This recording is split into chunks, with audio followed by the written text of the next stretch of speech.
Racketeering and conspiracy, I think that was the most significant one, right? Not guilty. Count two, sex traffic by force, fraud, or coercion, not guilty. Count three, transportation to engage in prostitution, guilty.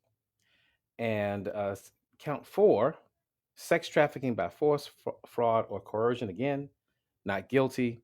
And then count five, transportation to engage in prostitution, again, found guilty of that. So Mm. duplicate guilty verdicts on that, and so it's 3-2, so to speak, total of five. And it looks like he's looking at significantly less jail time than he would have been had he gotten the racketeering charge or had he gotten the racketeering conviction. Um, I'm. Well, This is why we have a process. yeah. This is why we have a process. In this case, we have a process. Other Yes, people have ended up in other countries, but that's something that's totally that's different. something totally different, right? But I will say this: as we heard much of the evidence come out, some of it seemed criminal, but most of it just seemed slimy, Hmm. right? I was thinking, okay, that's gross, Right. but is it illegal, We just right? we just know what his sex preferences are. And we know way too much Yeah, we do. about If anything, I should it. sue them Right. for painting those ugly pictures in my head. Take that. I mean, did you ever hear the video where, well, the audio of him supposedly pounding on? Excuse me, I really respect my elders out there. Trust me, this is just a hot topic, and I I ain't just heard want it. to tell Whatever it you like talk it is. about, I ain't But heard it. you heard the man wailing like Diddy was really getting it in, and I swear I thought I heard Diddy say, "Take that." Because the guy was Oh and I'm sorry God. for the audio. I had to sharing is caring, but it really is, it was gross, Was like you that part said. of the It was case? disturbing. Yes. Was it part of the case? I don't know if it was part of the case, but everything started leaking. It didn't seem like it was fabricated. It was just not something I want to envision happening to between two men. I'm sorry. I just Well, it was a lot for me. yeah, we know way too much. That's it. And you are watching us on Facebook Live, by the way. Okay, cool, solid. I love that. That being said, we do have a special guest Did you to say help who us. what our names were? I We talked about you're not watching. Did you say the name of the show or I anything? did all I that, missed it. all that. I said your name for you. That's why. Okay. It's been all week. Caught Thank up. you. Cool. Sorry. It's all right. That's it. Mr. Robert Patillo, attorney Robert Patillo, is joining us on the live line to help us better understand the legalese of what has happened here. Attorney, thank you so much and welcome to the show. Absolutely. It's been a long time since we've spoken in this capacity. And I must say, it's good to hear your voice, especially again under these circumstances, because I know you're going to give us the straight, you're such a straight shooter. So let's get to it. Did the prosecution drop the ball? Or was it, did the prosecution drop the ball? We'll start there.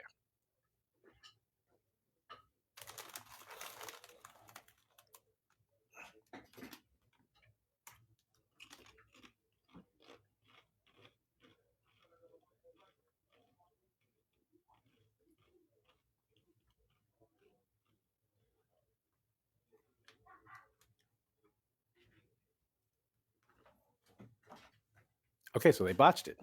Hmm. Right. Pretty much. So, well, the reason I say that is, I remember, during Trayvon Martin's trial, and I was always leery of the second degree murder charge. I always thought it should be a manslaughter charge. And so, is that common where where prosecutors can sometimes shoot themselves in the foot by being a little overzealous, and they could, trying to get the big conviction, the long jail sentence. They'd be better off getting something on a lesser charge that they could more easily prove. Is that something that happens with any degree of regularity? Yeah.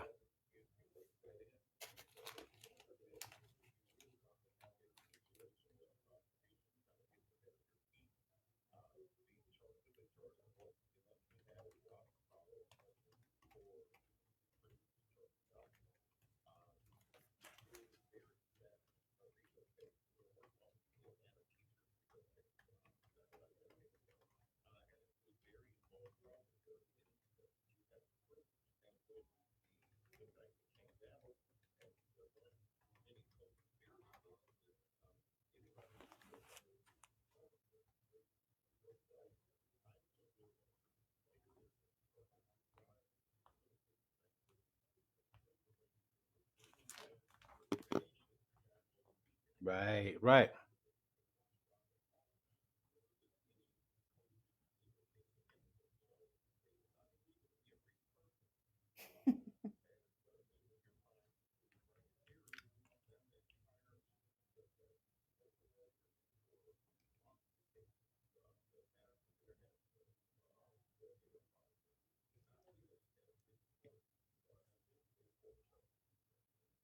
Wow.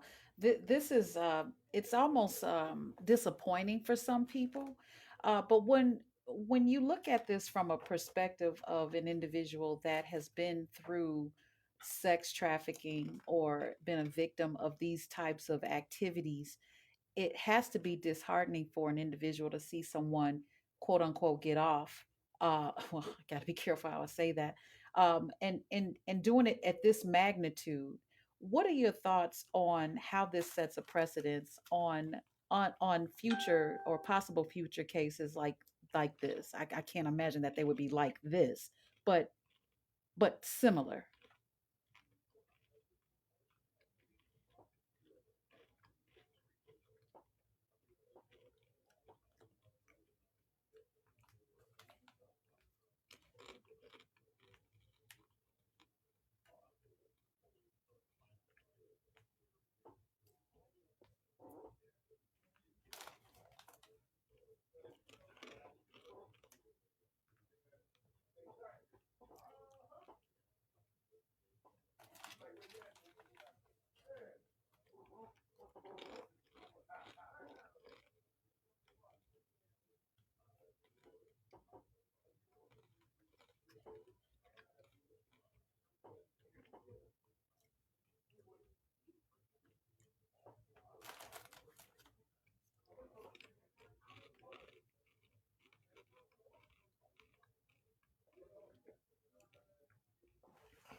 Hmm. Absolutely.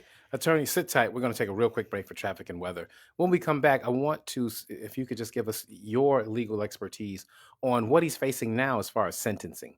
We'd like to get your thoughts on that. So we're going to take a real quick break for traffic and weather. We'll be right back. All right, guys, we're doing something different. You guys can hear us, but you cannot hear the callers. You can't hear the music. So we're still on live right now on Facebook. And if you wanted to talk offline about anything to our audience, feel free. You talking to me? I'm talking to you, but your mic is over there, though. Oh, I got to talk into Mike. You see the mic? Yeah. You Oh, see yeah. Right, right, right. That mic. that mic. Yeah. Thank you. Well, let's again. This is where we are. This is why we have a process, and I'm glad that we have a process. I'm not necessarily glad about the outcome one way or the other, Hmm. but I am glad to see that the prosecution was able to make their case, and that the defense was able to make their case, and the chips fell where they may. That's you can't ask for it to be better than that. Um, and so Sean Combs, while still convicted, is looking at significantly less jail time. Prosecution again asking for the max of 20 years, but most legal minds at this point are speculating much less time than that. And so we shall see. But I'm glad that we got an opportunity to see this process. I wish that this process played out this way for people that weren't of means, Hmm. right? I do wish that. I think it can be used as a standard to understand that everybody deserves that kind of zealous defense. Um, but again, I think that's where we are. I am concerned about the message that it sends to sexual abuse victims. But again, that goes back to the prosecution. It's not, you have to be careful about what you charge. Hmm. And I always thought, using that Trayvon Martin example, I think if there was a manslaughter charge on George Zimmerman, that would have been much easier to prove. When they put second degree murder, now Yeah. you have to prove intent. Right. And now you have to prove that he intended to kill him. And that's a much higher bar. So sometimes I would rather if they feel like he did something that was illegal and some of the beating and stuff that he had done with Cassie clearly on camera Hmm. illegal, and I think he needs to go to jail for that. But that might be all there is. Yeah. That might be all there is, and if that's all there is, then that's all. Oh, that's all you can prove. Right, that's all they can prove. Yeah. I think that this is also kind of scary for individuals that have come forward, Yep. and it's like, oops, you Especially can't come forward against someone of of means. means. Now he can go after them one by one, whatever way. You know what also scares me is that our president, President Trump, has been very retaliatory and he's been vocal about it. Anyone who goes against him, he will retaliate. This kind of goes along with how he's running the country. And it's not if that were to take place, if those people that came forward would be on some type of list that Diddy felt like he had to kind of get back at these people for bringing the information to the forefront. But we're going to get back on the air, guys. After you won't be able to hear what's going on, but you'll be able to hear us in between from time to time. Mhm. Sure.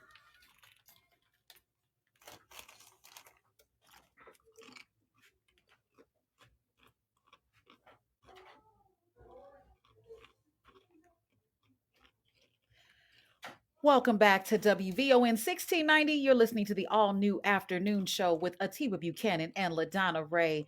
Make sure you share the show, make sure you comment, and call us at 773-591-1690. We have our special guest on. We're talking about the Diddy trial. I know you all, if you've paid attention to the news, the social media, it is just blowing up right now because of the acquittals that have taken place with Diddy. We have our special guest, attorney Robert Patello on with us. And when we left off, Atiba, you were asking a question. So again, he does have the two convictions. I'm wondering what type of jail time is he looking at, or the range of it.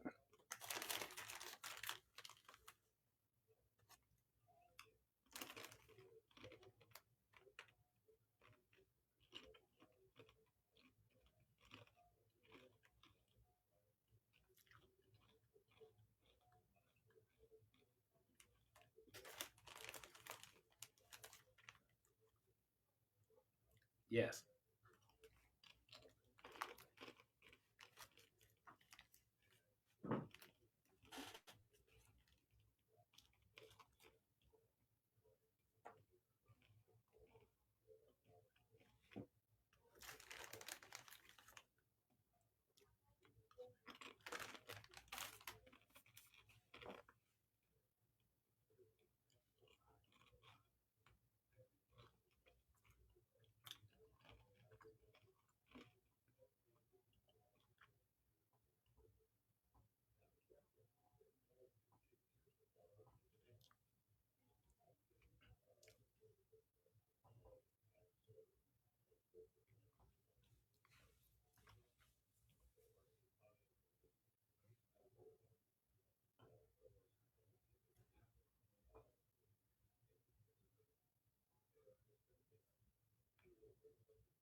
Hmm. Okay, real quick, we have a call on line one we want to take. So I think they may want to speak with you. Kathleen, you're on the afternoon show. Hi, Kathleen. Doing Good, well. good. You're live.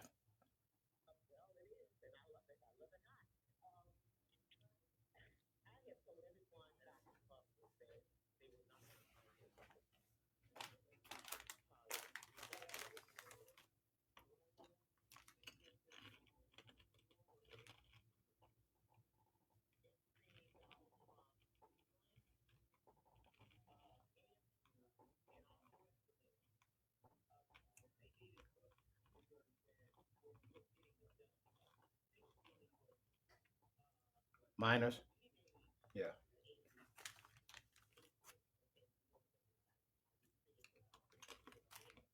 I'm glad you didn't say it.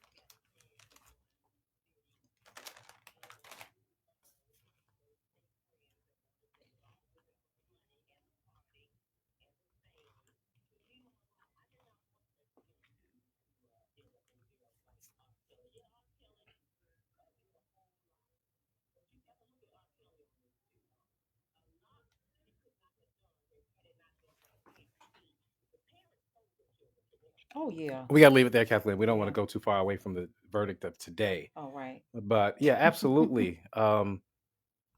Great point. A great point, Miss I Kathleen. think I What's your think question? Diddy is the fake friend, to be honest with you. He ultimately told the parents of some of these children, and I know I'm going back to, Justin Bieber and Usher and so on, and said that he would make them a star, even Cassie. And he did not. He did, well, Bieber, of course, but I'm saying with Cassie, she was involved in a relationship with the idea that she would be able to do her or be involved in the music industry. And I feel like he was the fake friend to her. Absolutely. I mean, he certainly did not honor his word. No, he did not. That's it. Attorney, I want to ask you this question. If I could ask you to put on your political hat for just a minute, and not go too deep into it, but it's been speculated that Donald Trump could even pardon him, Mm. and there'd be great political capital for him if he did. If he did, what is the downside for him? And it seems like someone he might pardon. Again, someone that's accused of doing something unseemly, but always professes their innocence despite much confidence, much evidence to the contrary. But do you have any speculation on that, as to whether or not Donald Trump may indeed pardon him, or if you think he might? Mhm.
Absolutely. Well, attorney, thank you so much for joining us Thank and helping you. us better understand these charges and the jury state of mind, and really how we ended up where we ended up. We appreciate your time today. As always, you're an asset. I have a question before Go you go. Would you be able to represent someone like Diddy, or is that just too grimy for you?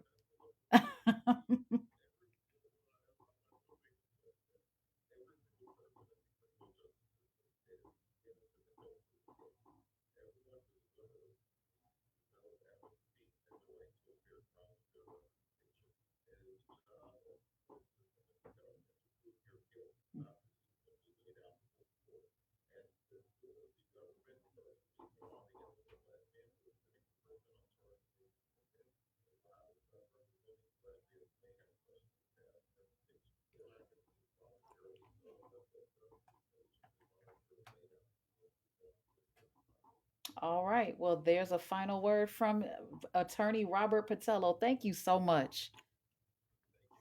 All right, we're going to get to news, traffic, and weather, guys. I know that those of you watching on Facebook, I see the comments. You can't hear our guests. Well, you can't hear our guests because today it's different. But tomorrow we'll be back up, and we'll be back after this break. Yeah, they're saying they can't hear the guests, but they can hear us right now.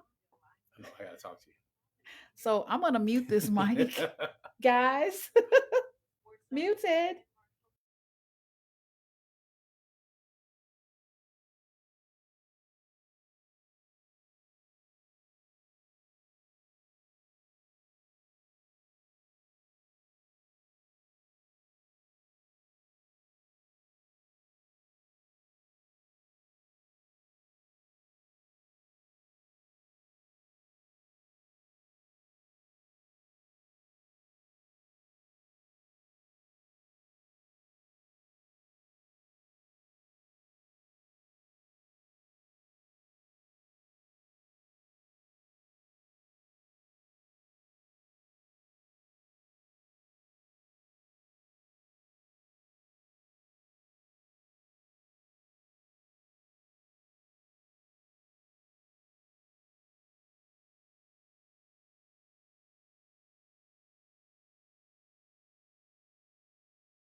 All right, guys, you won't be able to hear our guests if they're calling it. You can't hear the commercials right now either. It's just dead air, right?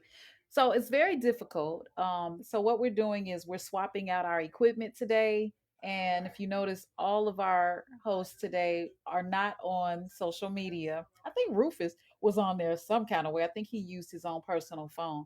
So what I did was I hooked up my own personal computer to our cameras, and I'm using our streaming platform to push out. But because my computer is not connected to the audio, the soundboard, you can't hear when our callers call in. So we're going to be a little creative today. I still wanted you guys to be able to say hello to us and see us. But just to wrap things up, I asked our caller or our guest, who is an attorney. Um, I asked him if he would represent someone like Diddy in the future because it's kind of grimy for me. I'm like, where do you draw the line? But he said until every man that's innocent is freed from prison or the legal system, he will continue to represent clients that come his way in a criminal case. So that was the response. He said a few other things that you probably weren't able to hear. I am not good with legal jargon, so I cannot repeat it and make sense. However, it was some good insight on how this case has gone. Poor prosecution equals, the results of today. So you gotta have your stories ready. You gotta have if you're gonna prosecute someone, you gotta have your prosecution strong. So we're gonna come back in a few minutes. Actually, Logan is giving the weather and traffic, and as soon as she finishes, they'll play an intro song, and then we'll hop back on, and you'll be able to hear everything. Well, you'll be able to hear us. So, all right, guys, let me go get my plug plugged in. I'll be right back.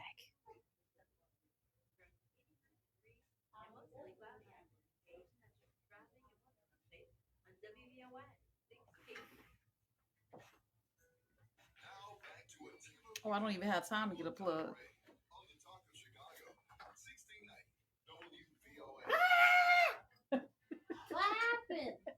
This cord was wrapped around my ankle and it wouldn't let go.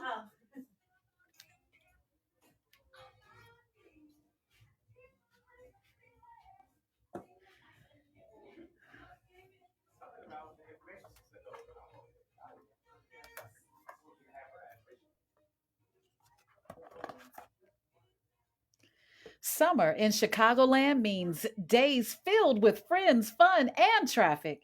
Skip the streets, actually, skip the stress of gridlock and hop on board Metra to get where you're going quickly, comfortably, and safely. Metra's 95% on time rate means you'll never be late for the moments that matter. And their low fares mean you don't have to break the bank. Plus, with the new regional day pass, you can enjoy unlimited rides on Metra, CTA, and Pace for only $2.50 with the purchase of a Metra day pass. Purchasing tickets is easy with the Ventra app, and you can bring the whole family because kids under 11 ride free all summer long. Now you can skip the traffic and get where you're going fast and save more. So this summer, stop sitting in never ending gridlock and paying for expensive parking. Take Metra so you can drive less and do more. We got to get you a raise or something, man.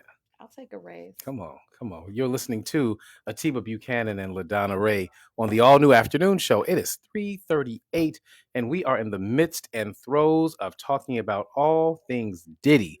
The verdict came down. How long ago did this start? Feels like I feel like it forever, was about in month and July a of half. last year. I'm talking about the trial. It Oh, the started. trial. Oh, Yeah, yeah. the trial started Yeah. about 6 weeks ago, Yeah, about 6 weeks. 6, 8 weeks. Yeah. And it feels like the prosecution had so much more time, Hmm. right? Their case, they played their case out so much longer than the defense did. As a matter of fact, a lot of people were questioning the defense's strategy by not calling Diddy, by not calling a lot of witnesses.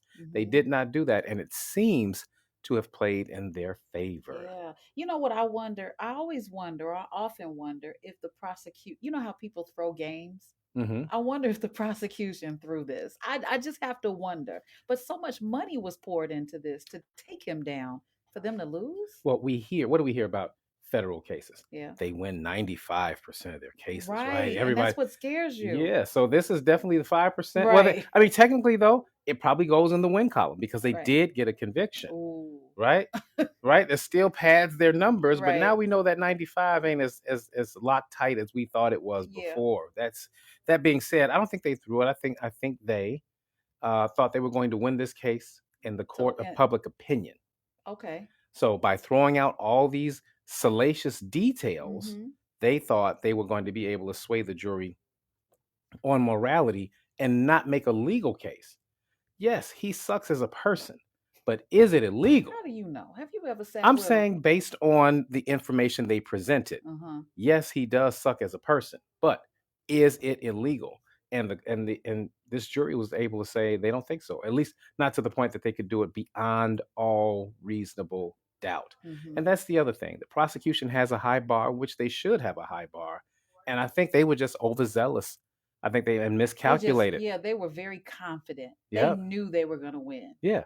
Based on, I'm sure they were reading these text messages and Yeah. watching the Like, videos and oh, right? They yeah. were popping popcorn. They're like, we can't wait to present this. Uh-huh. But it wasn't, these were not good, sound legal arguments. Yeah. They were all personal arguments. Yeah. Like, yeah. I don't I feel for the victims, I really do, Yeah. because these things absolutely must have happened.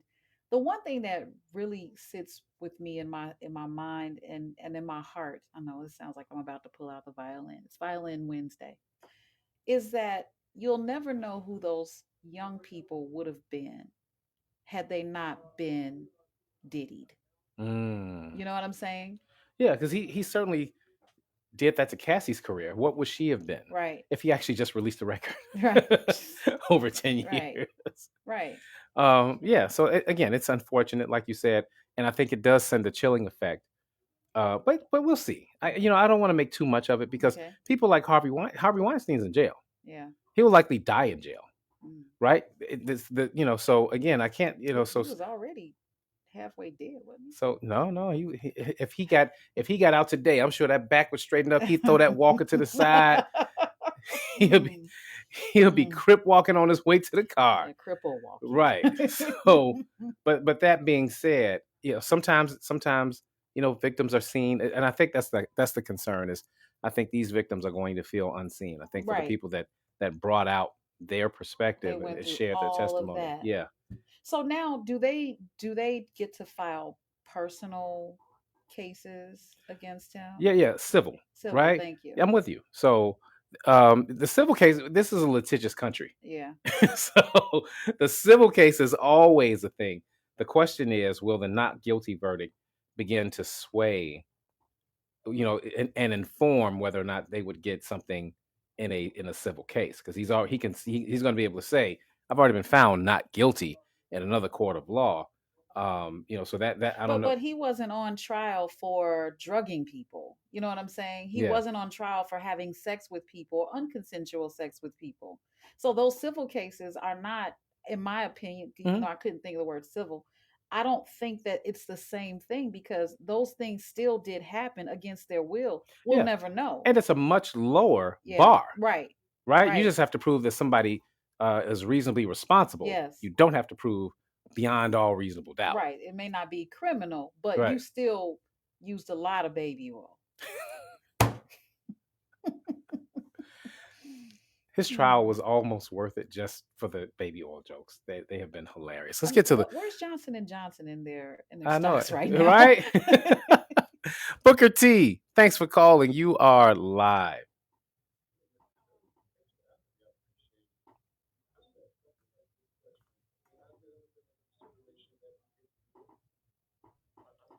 Well, there's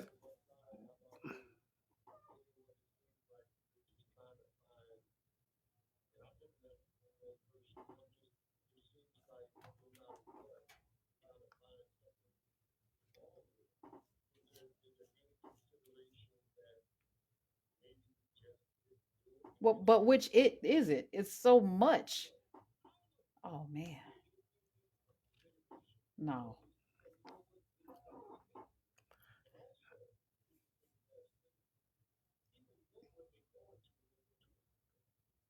Well, they weren't called freak offs all the time. It was just a Diddy party.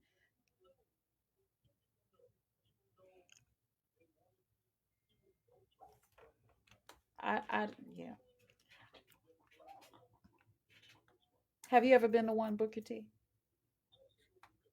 Let me ask you a question. Did you follow the trial fairly closely at all, Booker T? Yeah.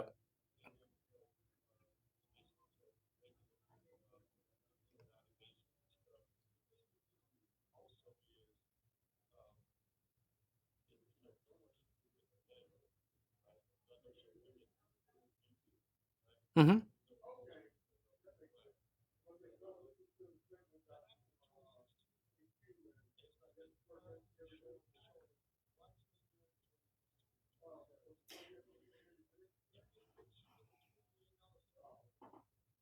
She did get a settlement, but again, that was a civil case, as Ladonna pointed out.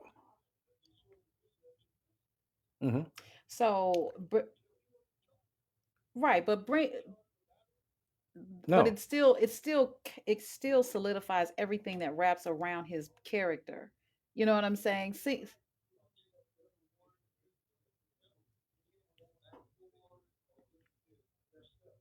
well, no, I yeah, I think don't that's agree with different in a that. criminal case. Yeah. It's if it was another civil case, maybe you have a point, but in a criminal case, it's different. But nonetheless, I'm trying to support you here. And that's why I asked, had you been following closely based on your first question, which was maybe he didn't do it. There's been a lot of evidence and a lot of factual, like he was found liable. He burned that guy's car. So like there are a lot of things that he did. You mean Kid Cudi?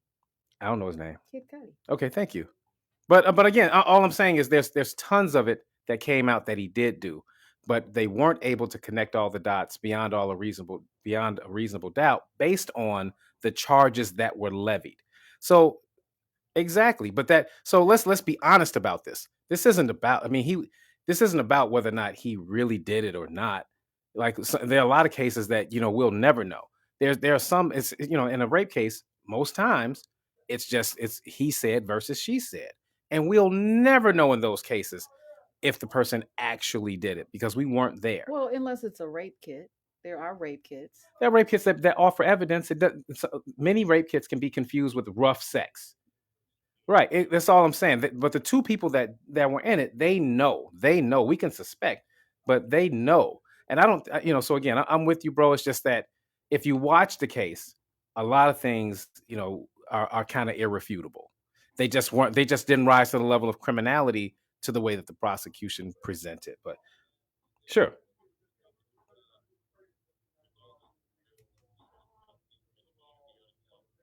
sisters and brothers. We keep saying, but it's a lot of men that were abused in this too. Absolutely, probably more men than women. Yeah.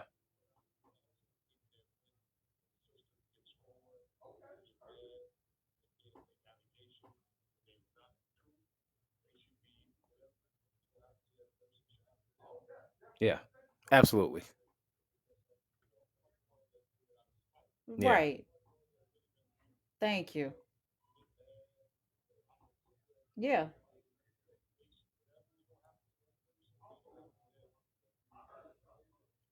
Yeah. We definitely have laws on the books for women that say say something happened to them, falsely accused. Hmm. So there are definitely laws on the books for that. Thank you, brother Booker T. You just took us right to the Yeah, break. we gotta go to traffic and weather, guys. You're listening to the all new afternoon show. We'll be right back on WVON 1690. I gotta plug my computer in.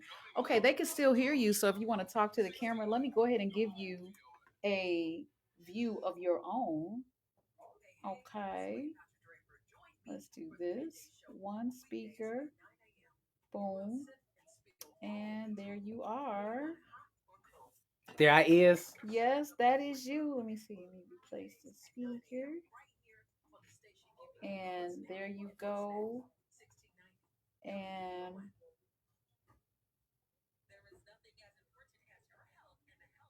you can talk. Okay, I know if you had a Yeah, yeah, you specific ready? topic. Yeah, no, just Uh, fill in the because our people are still watching, yeah, so we want to give them something to look. They're getting absolutely. behind the scenes today. Maybe you Behind the want to tell them scenes. about the. the rejoin, the live read, whatever you want No, it's to, cool. Doritos, We whatever you can want to tell them we about. can keep talking about this here. Okay. So again, I am just I'm very happy about the process. I'm glad that Diddy got a chance to have his day in court. All of those things are important. I tell you one aspect of this I never agreed with. Um, in his favor, that I think should have been in his favor. I never agreed with him being in jail the whole time. Ah, but they Right? were scared of him, No, leaving the there's scene. no, they can take his passport. There's plenty of measures I don't know. that It's they can bigger take than. to make sure that he stays in the country. But there are people that have been accused of far worse and egregious things than him that have gotten bail. And so I never agreed with the idea that he could not post bail. I'm not even crazy about the idea of bail anyway. I don't know how bail makes us any safer, but that I'm just talking about consistency in the rules. There are people that have Right. murdered people and they've gotten bail. Diddy ain't murdered nobody as far as we know. So I think he should have been afforded the ability to have bail and help more more I can't think of the word, but assist in his defense with his attorneys. But now we got to get back on air. We'll be right back. And it doesn't matter how long because it's not playing through the live Right. stream. Love it. Thank you for this, Stevie Wonder. I needed that. I needed that. I needed that. We are part time from 3 to 6 on the afternoon show. Ativa and Ladonna Ray, You said but part time? it's 3 to 6. That's 3 hours. Part time. But it feels like But I full made this time my work. full time. I'm telling you. It's a full time commitment. It Tell me really about it. is. Yeah, I don't know when Ladonna Ray sleeps, y'all. Y'all have no idea. She be emailing me 3 o'clock in the morning. I did this thing. I'll be like, girl, go to sleep, Yeah. child. Well, Get some rest. speaking of this thing, the what you call it, the video that I did. Look, I didn't have my mushroom coffee today. Oh, I gotta give Warren Valentine is coming on at 4 o'clock, and we're gonna get Yes. him on StreamYard. I guess we can get him on video, but we can't get him on. Nope, we can't. He has to call in. Okay. So watch this. The video that we did, we were talking about the in the news and funny things. And I want you guys to know behind the scenes, we do a lot of things that take place to make this show happen. And all the hosts do the same thing. They do a lot to make these shows happen. Yeah. So we're going to be sharing those things with you guys on social media so that you can have a peek behind the scenes. Absolutely. But right now, let's take Mike on line 3. Hey, Mike, you're on WVON. We are Doing fantastic. well. Hi, Mike.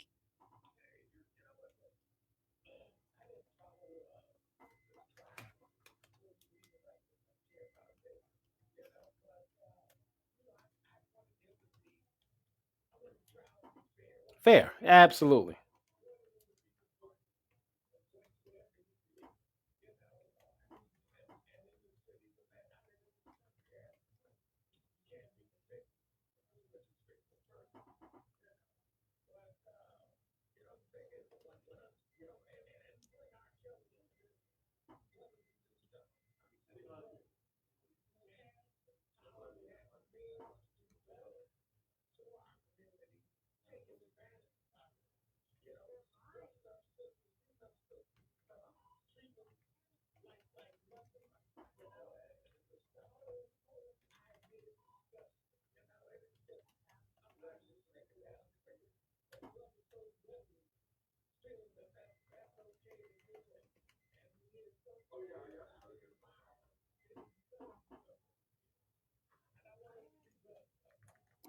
That's an ongoing conversation, Mike. We brought it up even this week, and as how do you separate, the person from the art? um and just how do you navigate that space? So you raise a good point, but you also raise a good point in as far as men and our accountability. It's hard for me to support somebody like R. Kelly. I'm just speaking for me. Anybody else? I do love his music. I do love his music, and I listen to it every now and again. I really do. But that said, I think he is where he needs to be, Hmm. given what he's done and what he's been convicted of. So we appreciate that, Mike. Thank you for What your perspective. Go ahead. Sean Combs, and I had to look this up because I heard where he had started a foundation, and it could have really done some good in our community. He's But done good, but go he ahead. absolutely has. For instance, in 1994, he launched this New York City based initiative provided academic support, life skill classes, weekend programs, and recreational activities for underprivileged youth. He's notable for it's notable for its weekend of Boys and Girls Club through the YMCA, plus seasonal events like Kwanzaa celebrations drawing thousands of people. He also recently established a 501c3 nonprofit, obviously. It's based in Buffalo and has supported HBCUs, Hmm. youth sports programs, and awarded scholarships. I mean, there's more. And I'm not trying to say, okay, now that the trial has turned out in his favor, let's bring up all the good. No, I'm saying that all the good that he has done and he could have done more versus all of the things that we're shining a light on, he could have just focused on doing more good. I think the point you're making is that people are complex. People, No, I wasn't saying that. I wasn't saying they were complex. well, I'm saying I'm going to Dr. Umar Johnson mhm, or Dr. Umar Ifatunde. Dr. Umar Ifatunde is trying to start his school. He's been doing it for years. mhm, And you should see the comments that people put in the chat for someone that's trying to focus on doing good. You see my point, the contrast mhm. here. Someone who's doing horrible, you focus on the horrific things that they've done, but someone who's trying to do good, you try to disqualify them for trying to do good. I think we have an issue here. Make up your mind. Facts. I hear you on that. Then my point is, I think what you did inadvertently prove is that again, people are complex, and that we have to be able to take oftentimes the good with the bad with people. There's no one that is just totally All inherent, good, all right? good or Yeah. all bad. Mm-hmm. Dr. Umar, we love him. He could be a freak too, He might but be. He talking about right, several wives. yeah. But again, people are complicated. People are complex, and we can't just overly simplify people and put them in whatever convenient box we want to Box. put them in. Yep. You do have to look at the totality of a person. I remember Diddy doing the it was a vote campaign, vote or die, Mm-hmm. if I'm not mistaken. And so he's done good work, and part of him is good. So I'm not, I'm not here to throw him away. This isn't a cancel culture conversation here today. I And don't think anyone should be thrown away, including R. Kelly and anybody else. I yeah, mean, I know we're focusing on our black community, but people are people, hmm, and no one is 100% innocent or yeah, perfect. absolutely So there's restorative opportunities everywhere. agreed. And again, I'm not trying to throw R. Kelly away. I do believe he should be in jail, but I'm certainly not trying to throw him away as a person. Still, Yeah, he's on. What has he done? 2, 3 years. but 2, 3 to you. Hey, he had 30 years of acting a complete fool. Mm. So, Karen, you are on WVON. Hi, Karen.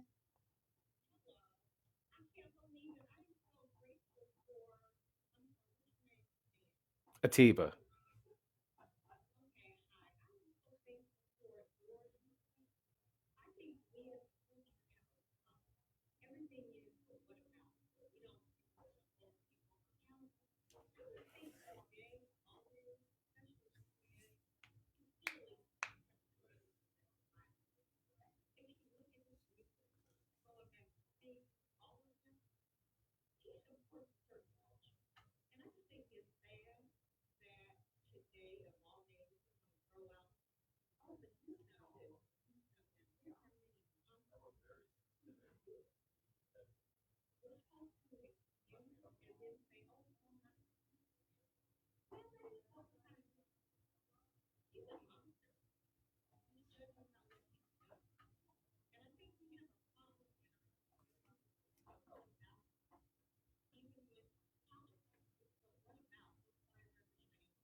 Thank you for that call, Karen. That We was appreciate so it. kind of her to say that I was saying that what about, but I didn't say what about. I said he has done some good and he could have focused more on the good he was doing. There was no what about. Um, we're not God. We can't judge. We don't have a heaven to put anybody in or a hell to throw them into. So when someone makes a mistake, countless mistakes, who are we to judge? Now, when those mistakes, you can be whoever you want as long as it don't mess with me or mine. Okay? but I'm still going to look at the fact that our community needs so much more good than it's getting. And where we going to get it from?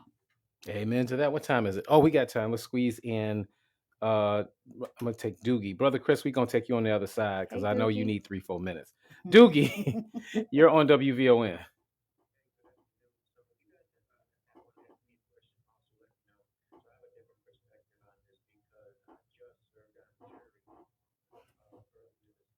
Mhm.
Oh wow.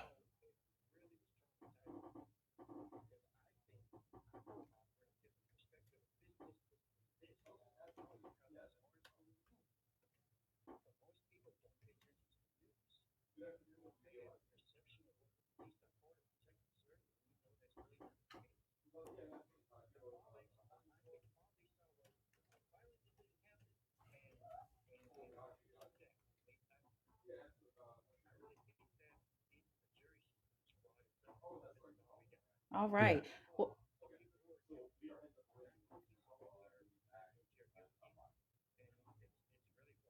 thanks, Thank you, Doogie. brother Doogie. Yeah, All right, it's 4 o'clock, 4:01. it We got to take a is. real quick break, check in with Yes. Miss Logan to find out what's in the news.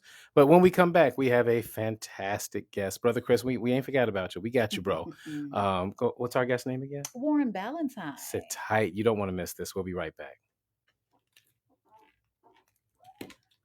All right, guys. I see your comments that you cannot hear what is going on the phone lines. We're giving you a behind the scenes version today. So, right now, we had a break. If you notice, we always take our breaks at 17, 30, 47, and top of the hour. And at 4 o'clock, we get ready, we take a break, we go. What? What do you mean? No, I'm not worried about that. I had to learn this. So during that break, we either go and stretch our legs or we go get some water, go use the bathroom. And we don't have much time because our commercial breaks, although they seem super long, they are not that long. They are about, I don't know, 7 minutes of commercial breaks. And then we have to hot tail back and come back and sound absolutely perfect and amazing.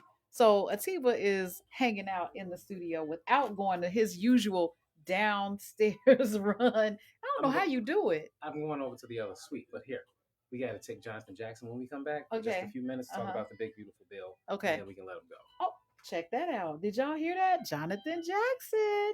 But you won't be able to hear him. So sorry about that. Let me see if I can figure something out. I'm a techie.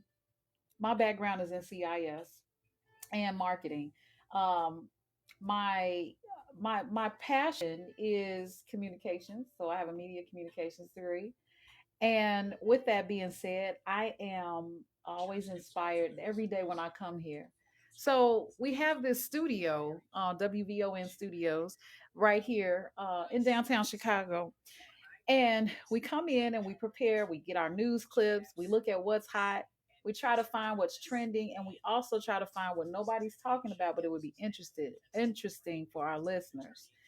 With that being said, sometimes breaking news will come in like the big beautiful bill. It reminds me of Prince's song, The Beautiful Ones. He's not really talking about the beautiful ones. He's talking about the ugly ones. This is an ugly bill. So we do have to get some time for that. We have Congressman Jonathan Jackson hanging on the line. Warren Valentine hanging on the line. Y'all know who he is, Chicago's own. And we're gonna go through the bill real quick, and then we're gonna jump on to Warren Valentine. I'm gonna send him a text letting him know sorry for the bump, but this is what happens in radio. You got to get the congressman in and on it. What else? There is. Oh, here, let me help you out. Let me give you a different view. All right, so because I'm doing the behind the scenes shots, I can control the camera. It's beautiful. We still share the show. You'll never get another one like this because normally it is you'll hear all the commercials, all the music. Facebook will be ready to shut us down, stop our feed because it's too much licensed music, stuff like that. But today you don't hear that because you're not patched into the board. So I saw the comments. Let's see what they say. Da, da, da, da, da. How about the victims that were brave? Look, I can show this on the screen. How about the victims that were brave enough to stand and feel their guts out and feel bad for them? Yes, I agree. They were brave enough to come forward, and then, Diddy, it didn't turn out the way they wanted it to. Let's see. By the way, sometimes I'm super nervous on the radio, but I try not to show it. Let's see. We can't hear his response. I know, Tiffany Green. Sorry, you guys are not patched into our callers. We can hear him through our headphones, and I was trying to think how to do that. I can't unless I held my headphone up to the. Can you hear that? Not much, but you can probably hear that. So that's what you can hear, and I don't think because I have to hear them. You know what? I just thought of something. I don't think you'll get feedback if I do this. If I put my mic here, I'm gonna move my mic. Okay, I'm gonna move my. This is my own mic that goes to you guys, and I'm gonna plug in these headphones so you can hear the caller. Just thought of this. Let's see if it works. Oh, it does work. Okay, so when they come on, I will move the microphone to the headphones so you all can hear what they're saying. I just figured out a possible solution, Atiba. Man, you are giving yourself a lot of work. I respect you for that. I do. Why you gotta say it like that? I do. I'm just telling you, I do respect you for that. I mean Oh, it. whatever. Okay, so you all can hear me clear right here. But when someone calls in, I'm gonna put it in my headphones Okay. so they can hear Jonathan Jackson and Warren Valentine, Sure. and then I'm gonna return it back to where I'm talking. All right. Got your So big beautiful Bill questions ready? no. You're gonna take him to the 17 and then let him go. Okay. Let me let Warren know.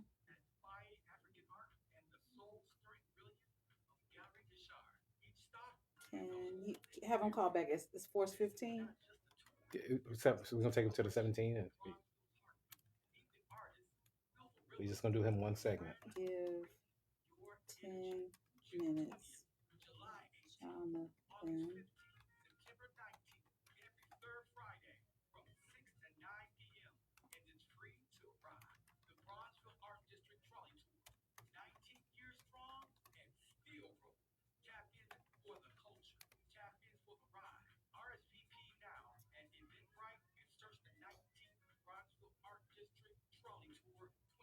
Let me pick him up. I want to give him that Yeah. respect. And you can talk to your peeps.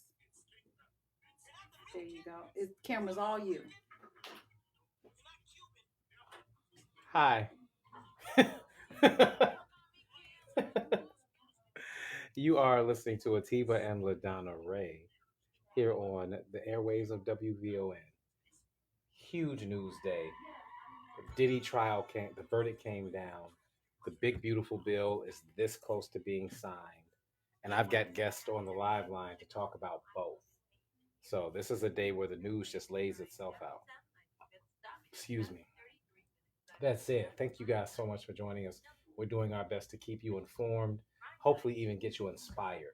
So, yeah, we got two wonderful guests coming up on the two biggest news stories of the day, if not the week, and we're about to make it happen. So, sit tight, and we're going to join Representative Jonathan Jackson is going to join us in just a moment. Good job. I'm so proud of you. I'm so proud of you. Thank you, LaDonna. All right. Thank you, Mama LaDonna. So guys, we're getting ready to come back on. We listen for Logan. Logan comes on and does the traffic and weather and the news. And then we listen for the song. We play it a little bit and then we come back to you guys. Be sure to call in 773-591-1690.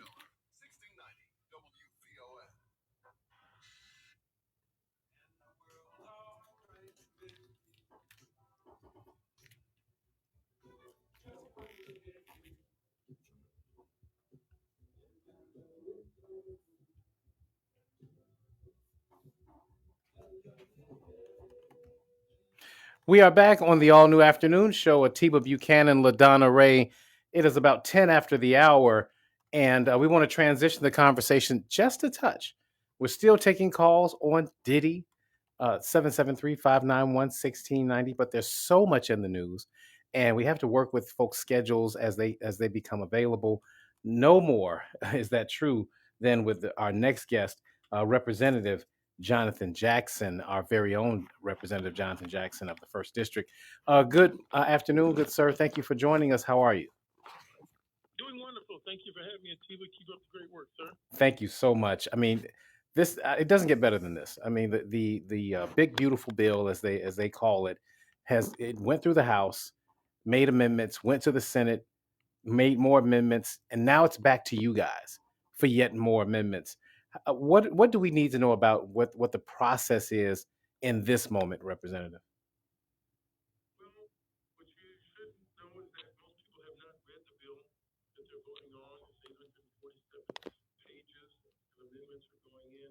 People, congressional leaders and Senate leaders are still adding amendments. And so you can't read it because things are coming straight off the press now as we speak. Senator Murkowski of Alaska, she's been very courageous and outspoken and said the many people on the Senate side and the congressional side are speaking and voting out of fear. And yet she was a holdout against approving this bill. She could have been the one lone vote to have thrown it out of the United States Senate, but instead, after they negotiated and spoke with her, they gave her some key provisions. So she's taking care of Alaska, but it's thrown the rest of the country under the bus. Well, let's say it for what it is, Representative. She didn't just get provisions; she got exemptions. Exemptions, special favors, extension of entitlements, Just for her constituents. Yep, to keep her rural hospitals open, to keep some of her wildlands, to keep her oil and fossil fuel industry going, things that people have expressed to themselves to the president. So that's not how you govern. So if you're with Trump, he's with you. If you're standing for your people and by your principle, he's out to bury you. It's a winner take all. In the end, it's not going to be successful. Can he still get the votes through? Absolutely. We sometimes jokingly say that the members up here, when we don't see them during these votes, this vote has been held up now for 3 hours. You say, oh, they might have picked them up and put them in that van with no lettering on it. Goodness gracious. They end up taking them to the White House, and they come back out a few minutes or a few hours later disheveled, and then they agree to vote with the president. So he's just cramming this down their throat. You got 9 people that were very much in agreement with what their principles were. That went from 9 down to 4 people. It's four people left that they do all this harling and barking. When it comes time to show up, they cave. And we just need 4 good Republicans to stand by their values, stand by the things that they said, stand by their people. Because what does this bill have a chance to do? Alter the landscape of America as you understand it and as you know it now. I don't want to sound apocalyptic, but you should certainly think about it. When you're talking about 17 million people coming off of the federal Medicaid. insurance, Yeah. right? And so Illinois has 13 million people. Just focus on Illinois. If you said Illinois no longer had Medicaid, then people have to go to Milwaukee, have to go to Madison, have to go to Racine, have to go to Minneapolis, have to go to Detroit, Cleveland, Indianapolis. You're going to move around. When 17 million people no longer have health care, more than 500,000 people, for example, in the state of Illinois would be in jeopardy Same is true for Philadelphia and other places. They're going to move to other states. So it's going to hurt the institutions, the academic institutions. It's going to hurt the city and those states that are not going to be able to accommodate those persons. It's going to make people more sickly. Just imagine, and I have to fly out every week from Washington, from D.C. to Washington and back. If you're sitting next to someone and they have a fever or they're coughing, you don't want to be sitting next to people with 2 hours that are sickly. You don't want your children in school with people that are sickly. You don't want to hear about women being denied maternal health care and someone dying in the hospital waiting room. It would be the fault of the hospital, but there's no more money to service the people. So we'll all pay that. I mean, I remember going to some of the finest institutions during COVID. I don't want to mention names of the great hospitals in Chicago, but you're like, what happened? Did someone just drop off a group of homeless people here? Or like, what happened? Then you realize, wow, when the rich are sick, they look just like the poor. They get out of the house with whatever Yeah. clothes they have on. Mm-hmm. The Gucci's and the Pradas and the Louis, that stays all behind. You're sick. You're a human being. We're all going to be sick. And that's included for the documented and the undocumented population. They're still human beings. We have enough. And it wouldn't hurt so bad, Akib, if it wasn't happening at the same time that they're passing off 5 trillion with the T in tax cuts. Many of us have no conception of what that really means and the magnitude of wealth. And so when a basketball player is talking about, I'm going to vote Republican because that'll be good for my taxes. I make 30 million. I make 50 million. I just want to say, son, child, boy, sit down. Then I'm talking to you. Okay? You are paying ordinary income because you are an athlete and entertainer and you're excellent at what you do. But the owner, this is a hobby and a tool for him. This is a toy. The McCaskies, they got their NFL franchise. It was a toy. The Roonies in Pittsburgh, they got it. It was a toy. These are the games of rich people that spend 5 billion, 10 billion for a sports team that have a payroll to give two people $500 million. So just be clear on the scale of the revenue that they have. These are toys for these people. The taxes ought to go up on them, not for the ordinary income workers, those that are serving beer, or those that are playing basketball, baseball, and football. We're talking about taxing the wealthiest people that have been the most beneficial of this society. Congressman Jackson, there, with 13 million people, that's a large number of people that will lose their Medicaid. And I was listening earlier to Please, another. please, please, please, please. I give it as an example of 13. It's 17 million, and these are the independent government watchdog groups. I was just trying to paint a picture for everybody at home, but it's 17 million people. Right. It left out of the house at 13 million, then they got it up to 17 million people, extending another $1 trillion in cuts. Well, before we get too far past our break, I want to make sure that with the 17 million people losing all of this insurance, the one scary thing that I heard was that a lot of people are going to die. What are the plans for Congress to prevent millions from falling through the cracks here in Illinois? There is no plan. Our plan right now is to fight, be defiant with this bill. That's the reason we need people that are great listeners to call United States senators and United States members in the House of Representatives at 202-224-3121. Ask for a senator. It doesn't have to be your own home state senator. And say, hands off my Medicaid, hands off my Medicare, hands off my Social Security. Let's replace USAID. Thousands of people are already dying a week because of the USAID cuts. And this is the cruelest bill that I think you're going to ever see in our generation. And that doesn't just affect us. USID affects them too. Exactly. So it's 17 million people that are going to end up losing health care in the next two years going into year 7. It's going to be 42 million people that are going to have a reduction in their supplemental nutritional assistance program. So they want to reduce that from $6.20 roughly to $4.80 in a world where inflation has affected food prices. And then they're going to talk about health services and grants and Pell Grants. It is cruel across the board. And the people that are going to benefit are the people that already have the most money. All Let right, me let's ask you this question real move quick that before number you too. go, Mr. Jackson. Is what can Democrats do? Because oftentimes we go through these things, and Republicans are so excellent at spin. By the time this is all over with, they'll be blaming y'all. Hmm. So, what are you guys going to do if they are able to sign this bill? to control the narrative so that people know exactly who did this and they don't get short amnesia. Well, I can't thank you enough. It starts with what you're doing, informing people. I know there's something kind of slippery and sensational about the Diddy trial, but, no pun included. But it's like, this is a crime scene that people are watching that's happening at noontime on multiple channels. Right. That's going to affect a lot more people than what's happening in that New York courtroom. Not making an excuse for that, but that should be dealt with by those jurors there. But this is a crime scene that's going to affect everyone. And I hope that people give this the same level of courage and don't forget the people that voted for it. We're going to end up having logos and information that shows you which district voted against their constituents' interests. People that are voting to have Medicaid cut, talking about Congress people in the state of Illinois that are Republicans, they should be given a call. Why are you voting to cut Give us that SNAP? number Why are one you more time, voting Congressman, before we let you go. 202 224 3121. That's the general number for the United States Senate, and they can connect you to both sides. Thank you so much for your Thank time you today, so much. Congressman.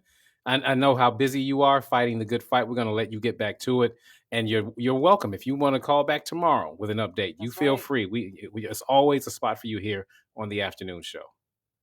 You're making me feel special. See you at 4 o'clock tomorrow. You got it. All right. All right. Bye Bye bye, now. Congressman. All right. We got to take a real quick break for Yes. traffic and weather. We'll be right And back. then Warren Valentine. More from Atiba Buchanan and LaDonna Ray coming up on the Talk of Chicago, Very 1690 patient. I'm just so thankful. WVON. He in radio. If anybody should understand. Hopefully he understands. Hopefully you understand Warren Valentine. Woo! All right. So I hope you guys were able to hear that time. Can you put it in the chat if you were able to hear? Because I took the mic and put it next to the headphones. Let us know. Let me see what we see. Nope. Nobody said. Okay, wait. Talent. Some people are leaving the country. Can't hear you guys. Your guests. That was 9 minutes ago. They still couldn't hear them. I don't know what to do. Okay.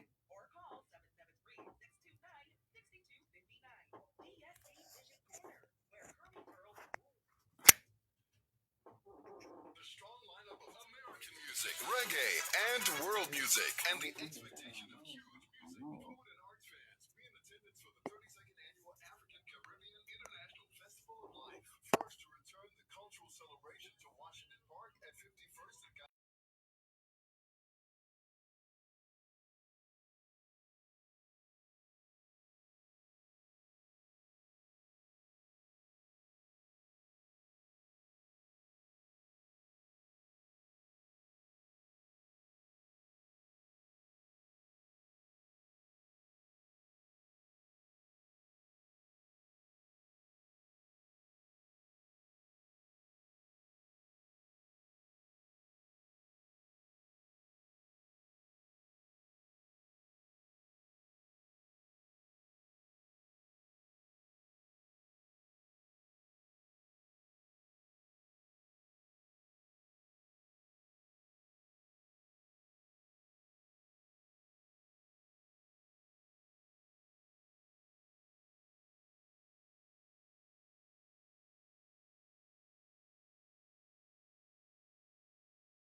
All right, welcome back to the WVON afternoon show with Atiba Buchanan and LaDonna Ray. You know, sometimes the music makes you want to talk differently. I feel like it's a quiet storm moment. We could be heard on iHeartRadio, guys, and those of you on Facebook, please continue to comment That's and the group that share. sang Gloria, right? I believe, no, Gloria, yeah, Gloria, That's who that was. Gloria, What's their name, Matt? yeah. The group that you just played. Enchantment, Yeah, right? That's the group that sang Gloria. That's what I thought that was. Thank you. Enchantment. I I missed couldn't it. remember the name, but I knew who Yeah, it was singing. Go ahead, sis. yeah. And I think Jesse Powell remade it. He Oh, did yeah, beautifully, beautifully. beautifully done. Well, anyway, I want to make sure we get to our next guest, guys. Right now, we're honored to welcome a very powerful voice to the mic, attorney, author, speaker, and activist, Warren Ballantyne, known nationally as the People's Attorney. You have dedicated your life to justice and empowering Black communities through education, activism, and law. But you are also on the positive tip of things, which is so immaculate. And I am just so happy to welcome you to the show, Warren. Look, Sister Ray, Brother Buchanan, I thought WVON was playing that song for me to welcome me back on the air on WVON. Ah, Been on it so long. I just thought y'all was playing that to say, hey, we miss you looking good again, brother. Come on inside. Come wait. Let me read the rest of my intro. The song that just played was dedicated to Warren Ballantyne. It's right there.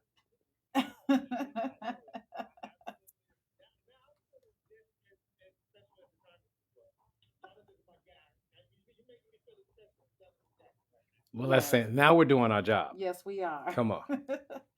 Well, there's so much going on right now, and all between the big beautiful bill and the big beautiful situation that has happened with Diddy in the courts. What say you when you watch this unfold? You've been watching this since the beginning, and probably before that. What are your thoughts?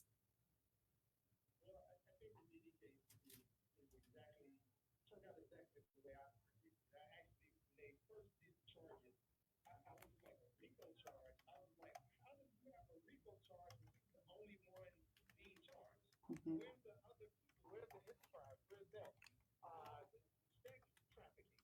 When you think sex trafficking, you're not thinking about grown women having sex with men. You're thinking about people being forced to have sex with men.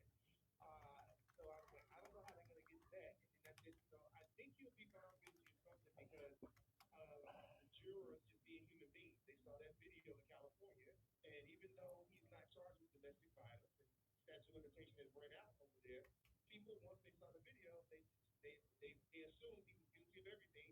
And he needed to be put under the jail. And so I was not shocked by the verdict today, to be honest with you. I do think the judge is going to give him bail in about 15 minutes. I think he's going to go home today. And I think when this, after they do the pre-sentence and everything else, the fact that he has no criminal history, no record, no anything like that, I think he's going to be sentenced to maybe a year or maybe 2 years in jail. And he's already been there for a year, so the judge may consider it time served, give him probation and fine. However, they're going to be coming for his money from this point on. I mean, the federal government is. They'll use the courts to do that, but they'll also use the IRS. They don't tell you that part of the federal case. When you get into a federal case, they use the IRS to confiscate everything you own, everything. And yeah, and you've been very vocal about how the legal system wasn't built for us. But in this case, is this a case where someone would rethink that particular statement just because it worked in his favor? Well, so let me do it this way. The prosecutors in these federal courthouses, they have a 95% conviction rate. And because they have a 95% conviction rate, everybody thinks, oh, if the feds come after you, you must be guilty. You must have did everything that they're accusing you of. Well, they have a 95% conviction rate because Pookie and John and Joe, when they get to the federal courthouse, if they're looking at 25 years to life and they can get 5 years instead of going to trial and risking their life, they take the 5 year deal. They plead guilty. Plus, he had enough money to fight the case. Mm-hmm. And because he had enough money to fight the case, this is what happened. Now, everybody else who doesn't have that money to fight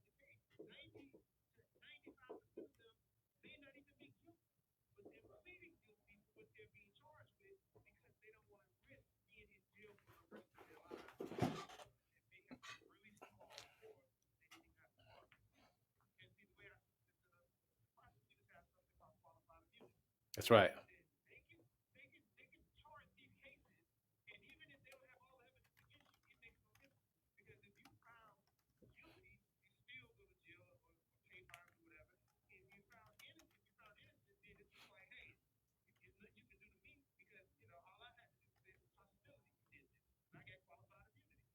If they had removed qualified immunity from the legal system, this case never would have been charged because three of the charges or Astrodine even they put into the case.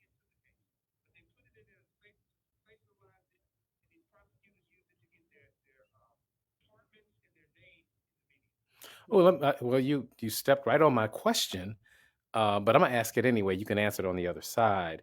I wanted you to kind of evaluate if the prosecution had the biggest misstep in this, or was it the jurors? I kind of have a suspicion as to how you'll answer, but I want to hear it on the other side of the break. You're listening to the afternoon show with Atiba and LaDonna Ray with our fantastic guest, attorney Warren Valentine. We'll be right back. More from Atiba Buchanan and LaDonna Ray coming up on the Talk of Chicago. All righty. So, as you can see, let me put that there. Are you talking? Yeah, I'm not talking to you. As you can see, we were coming close to a break. So what we did was we answered our question. Here, let me take it here. There we go. We asked our question is what I want to say. We asked our question, or Atiba asked his question, and then let the guests know that we'll give them the opportunity to answer it on the other side of the break. What I struggle with, oh, I'm telling all my secrets. Sometimes I'll be so passionate about a question before the break, and then we'll have a break, and then I'll forget what my question was. So I rely on Atiba or I write it down. Because if I don't, and he didn't, if he wasn't paying me any attention, You better write that down. what was your question? My question was, who made the biggest misstep? Oh yeah, the jury or the prosecutor accused. Okay, so because we repeated it, now I'm gonna remember it, and when we come back from the break, I'm gonna do. You want me to do a live read or no? What time? Yeah, we can. Because we got this is a longer segment, so we can squeeze it in. Okay, so I'll come back and do a longer. I'll do a live read. He'll come back with his question. So the live reads sound like we're talking, but you can probably tell that we're reading because we say the same thing when we do the live read. So there you have it. You cannot have this type of show because you don't hear all of this because you're listening to what we're listening to through the airwaves. Those of you that are on, make your comments. Tell us what you think about this style of radio on live. Let's see what we got. Well, let me turn this down. All right. And no bail denied. Wonder, okay, this was 5 seconds. I wonder if they want him to Epstein. They want him to Epstein him. Okay. No bail denied. Me too. I used to listen to him on WVON. Okay, that's what Shelby said. I used to listen to Warren Ballantyne before he was victimized by the unjust justice system.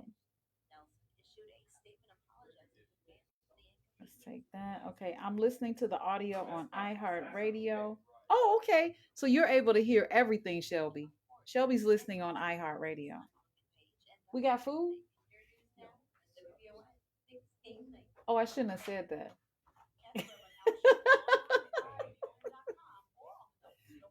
We ate earlier. Watch this. We had Oh, I stopped at this restaurant earlier that I had never been to, and I called Atiba. I said, Atiba, you want something to eat? He was like, yeah, I'm buying.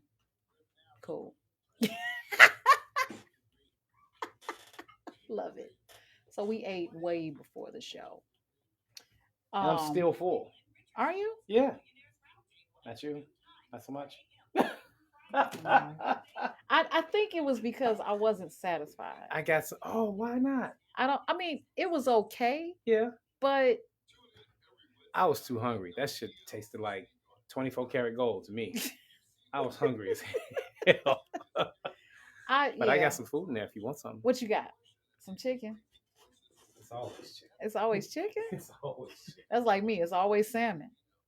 Yeah, I wasn't satisfied. I mean, it was good. It's just that I guess I was craving some broccoli. So I love me some steamed broccoli. I can eat a bowl of broccoli. Oh, make sure you go to my YouTube channel to see this video that Atiba and I did. It's hilarious. Let me see. It's hilarious. We're so we listen to we get different news segments when you take a look at other news, there's certain strategies that they use. So we spoofed a certain platform. You'll see it on my YouTube channel. It's LaDonna Ray Show. So look for LaDonna Ray Show on YouTube.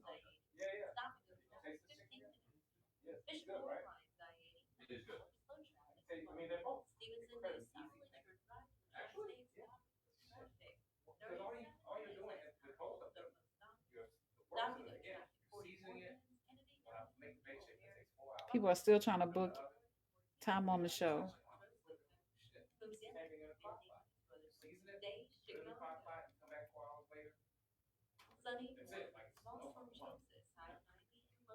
And what, you just buy a chicken from Walmart or wherever? Okay.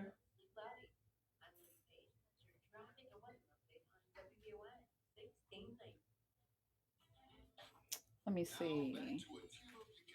Oh, I'm gonna do my read. Mm-hmm. But you got to come back with your question. Yeah, I got you. Okay.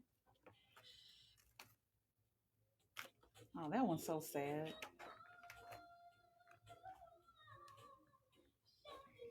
It's like I already said this. Forgetting your laptop thingy. I'm sorry. That's Logan Page. She keeps forgetting my laptop thingy. Sorry. All right, so now I'm gonna read this. I don't have to rush because the music is not playing online. When it plays too long, we get flagged. We're going live. Somebody close the door, please. Okay, there we go. See? That door has a sign on it. It says, please close the door. We're ready. Thousands of families and businesses in Southern California still need our help. Wildfires devastated communities in Altadena and Pasadena, destroying more than 7,000 homes and businesses. And the road to recovery is far from over. WVON and WRLL are standing strong with Urban One, Reach Media, the Los Angeles Sentinel, and Brotherhood Crusade to support ongoing relief efforts. Your donation can still make a difference. Providing food, shelter, and vital assistance. Go to brotherhoodcrusade.org right now to give. That's brotherhoodcrusade.org. Let's keep showing up. Let's help rebuild lives. We are back on the afternoon show with Atiba Buchanan, LaDonna Ray, joined on the live line. Very special guest, attorney and radio host, Warren Ballantyne. I got it. Mr. Ballantyne. Thank you so much for joining us. You're helping us unravel and unwrap this Diddy verdict.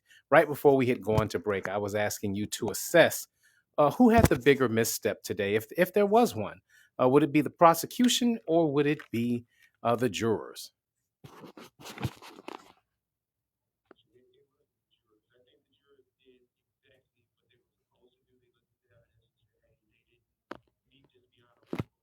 Three charges, but I think the two charges that he was found guilty of, they found him guilty of those charges because of that video in California. They couldn't leave that jury room and just let him be innocent across the board. They had to give him something because they felt like he was such a horrific person. Because if you really think about this, and this is just having an honest conversation, what he was found guilty of, rich people do this all the time. Hell, even just regular people do this all the time. They meet people on Instagram and fly them out to have sex with them. That's exactly what he was found guilty of. Hold on. You got to remember, when we do it, it's called flued out. Girl, he flew me out. Oh, my God. Why are you putting my people down? No, I'm just that's what we call it. That's what it is. Out. Can I flew you out? We say it all the Nobody's time. saying that. Ladies say that, girl. He flued me out. I promise you. You've had this conversation with I someone. flew people out. You flew people. I mean, flown people out. Now you got me saying. I'm sorry, attorney. I didn't mean to distract. I just when you said that, you just telling the truth.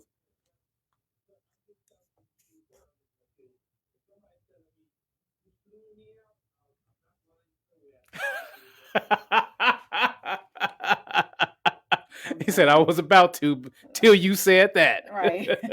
Southwest. Hey, Southwest, all right. Right. That's frontier, baby. Spirit. But let's so hearing your assessment, it sounds like you don't believe they made any of their case. They just happened to make, kind of guilt the jury into that based upon how they were able to present him as a person. Mm-hmm.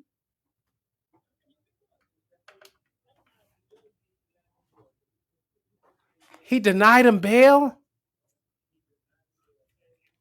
everybody knows that if he was not Sean Combs, he would be out right now on bail. The judge said the reason he's not letting him out is because his violence towards former girlfriends. Okay, look, I understand that he was violent You may have a towards case them there. in the past, but that has nothing to do with this case that he's in right now. This is ridiculous that they're doing this to him, but this is what the federal courthouse looks like. This is what the prosecutors and the judges do in these federal courthouses, man, because they're untouchable. And they know they're untouchable. So they do whatever they want to do, even if it's against the law. They do it because they're untouchable. That sounds like Trump. But it is within his purview, isn't it? One thing, though. Sure. Trump was right about one thing, though. He was right about this. Out of those 5 cases that he had, only one of those cases was a real case. All the other cases was cases that made people name in the media in these prosecutor offices. And he was right about that. And it's the same thing with the judges. The judges do what they want to do because it's no way you can go after them. So even if your lawyer had Alzheimer's and you find out later, the judge will be like, I don't care. Case is over with. And there's nothing you can do about it. Nothing you can do. So when I tell you that this system needs to be reworked, redone, everything. And see, for me, this case isn't even about Sean Combs. It's about Pookie and JoJo and Melvin. Because if they're doing this to this man who has $1 billion, what are they doing every day in courtrooms all across the country to people who have no money at all? This is how they're getting all these convictions. All right, the system isn't set up for you to fight. We're going to go to grab these callers. They're lighting up. You lighten them up, Warren. Hi, Brother Chris. Good afternoon, Ms. LaDonna. Good afternoon, Brother Tiva. Mr. Valentine, a big fan. I used to listen to your show way back in the day. I think you got off the air of WV in like 2014, something like that, right? Yeah, I got a new show on Sirius XM, channel 141, every day at 1 o'clock. You can tune in and check me out over there. Sirius XM 141. I definitely check you out. So I want to say is, Puffy, from where he, rose from to, his pinnacle, whatever, he came from the tutelage of Clive Davis. So you got to wonder, the learned behavior, whatever, and some of the stuff he was able to get away with, and the fact that he, had the money to defend himself when others didn't, and some of the stuff you explained earlier. If he didn't have the type of money, it would have been another outcome. So now we have to see, what the sentence is going to be. And also, this is just a little joke. So I don't know how big it's going to be when he, if he does make it out or come out. But he still has his, they just tore up his contract in the NFL. Crickets, I don't get man. it. Yeah, crickets. I don't get that one, Chris. You normally be good. Can I explain it? Please, hurry up. Explain it. It's not funny, but I'm listening. He just got released by the Houston Oilers. Oh, my God. Where's my sound effects? Where are my sound effects? I have Chris, some. I never hang up on you. I had to hang up that time. You're like one of my favorite callers, and now I don't know what's happening anymore. He needed to set that up a little bit better. Oh my God! How do we come back? Let's take another call. Let's just take it. We just gonna move forward. Tianki, you're on. You're live. Hi, Tianki. Hi, you're live. You got us Tianki. on mute. All right, no Yeah, problem. I'm sorry. There I'm he sorry. is. Okay, all right. I thought that the individual in this case, I thought Sean, Puff Daddy, and Diddy, I thought those were three different people, so I can't comment on that. Jesus. Another thing, you had that's funny. Right. No, honestly, that's funny. Because he wasn't trying to be funny. That's why. Go I'm ahead. trying to be funny, but you talk about Jackson, if I could make mention, but he's making this thing about Medicaid. Medicaid is a state program, Congressman, and states supposed to pay for that. But what happened during Obama, they came up with this Medicaid expansion, which was supposed to use federal dollars to help kick states off to get into the acclimate, helping to pay for Medicaid. But they was never supposed to have been there forever. But get this, the federal government is doing away with taxes on tips. But guess what? No, they're not. But go ahead. They're not doing that, but go ahead.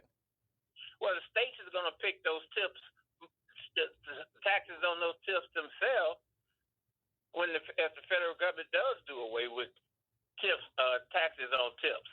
So all the things that Donald Trump had promised about no taxes on tips, no taxes on Social Security, no taxes on overtime, none of that's in the bill. But go ahead. Well, it should have been in the bill. Now, another point. If they do away with taxes on tips, the state should pick it up and use it to pay for the Medicaid expansions that they got involved in and leave the federal dollars out of it. Okay. That's all I wanted to say. Thank you so much. We Thank you, appreciate the Tianki. call.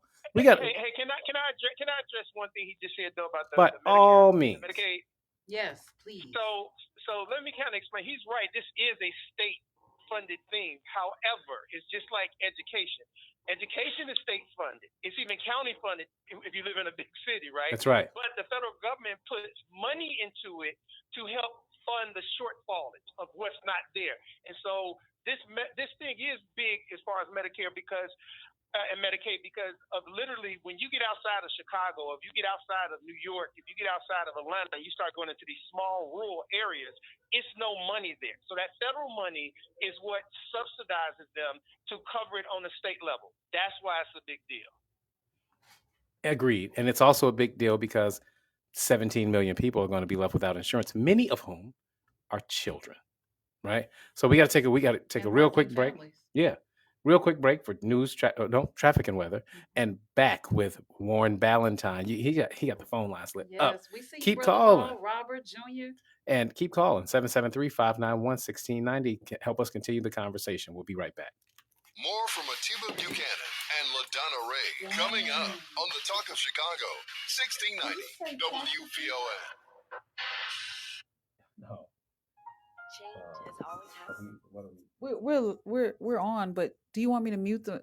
Because I heard a caller say taxes. Did y'all hear that? Okay. We do talk about these things when we're not on the microphone, just so you know. But we love you. I'll tell you a funny story. Mm-hmm. I went to Best Buy to go get the TV. Do I have to mute? No. Okay. I went to Best Buy to go get the TV, right? Your mic is over And- there though. And when I went to Best Buy, you have to show an ID and the barcode for them to get the TV out the back. Oh, because it was pre-purchased? Correct. Okay. So the guy looks at my ID. He goes, Atiba? I said, yes. Thank you for saying it right. And he said, people say it wrong? I said, people say it wrong. Right. Do they? I said, How many "Oh, ways? right. I said, I've been called. He said, well, how do they mispronounce it? I said, I've been called Edible. Adiba, Antiba. My favorite is Antifa. I said, that has come up too. I said, but no, bro. Yeah, people just murder my name every day. What is the origin of your name? It is African from the Sweaty tribe. Sweaty. Sweaty. Are they sweaty? No, Or they just are Suweti? Suweti. Suweti. Yes. What country? It is Nigerian Ah, and it means understanding. okay. Yeah. My mother named me an Italian name. We're not Italian. But, back then, you would name your children based on how beautiful it sounded. She loved the name LaDonna. Really? Yeah. That's funny because you and I were born around the same time. When? Yeah, we know when. I And- wasn't. What do you mean? I was born around. Maybe reborn. My mom got my name out of a book, Oh, that's beautiful. African Book of African Names. Yeah. What do you think my name would have been if it was an African name? Oh man, what a great question. What do you look like? I don't know, LaDonna. I'm so used to call. Let me work on that. Okay. Let me work on that. That's a great challenge. I'd love to come up with an African name for you. Yeah. Yeah, that's fun. I think that'll be fun. Mm-hmm. Yeah, so we'll see. I like that though. What's your middle name? Mm-hmm. Mm, Yeah, nobody knows it, not even my kids. What's up? Next question. that's funny. You know, my ex-wife did that to me. She told me one middle name for like 20 years. And then I heard her mom say her real middle name. I was He like, was who is like, she who's talking that? about? Yes. I said, oh my God. She told me her middle name was Marie. What was it? I can't say, I'm not gonna say it, but it shows it was so not Marie. It's not even funny. Oh yeah, you got a taste. Oh, a taste. Please. Oh, I thought it was mine. It is. Oh, I'm okay. saying you didn't touch it. Oh, yeah, It's been there for 10 Well, minutes. because we were working. I'm Mm. trying to be a good co-host. Good employee.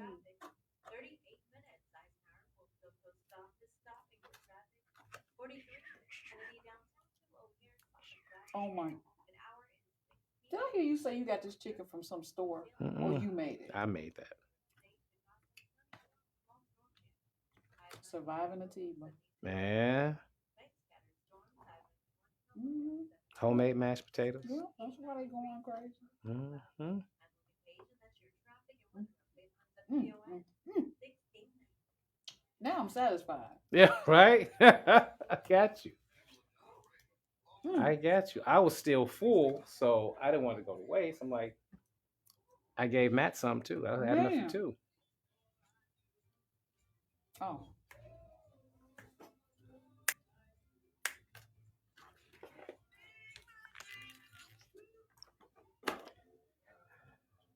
Am I gonna go to hell? Because every time I hear Stevie Wonder song, I can't help but sway like that. No, because when I sing Anita Baker, Right? I You do the do same you need a thing. Baker sway. Mhm. You can't help it. It's no disrespect. It's actually a form of honor and flattery. Y'all know my philosophy on Stevie Wonder.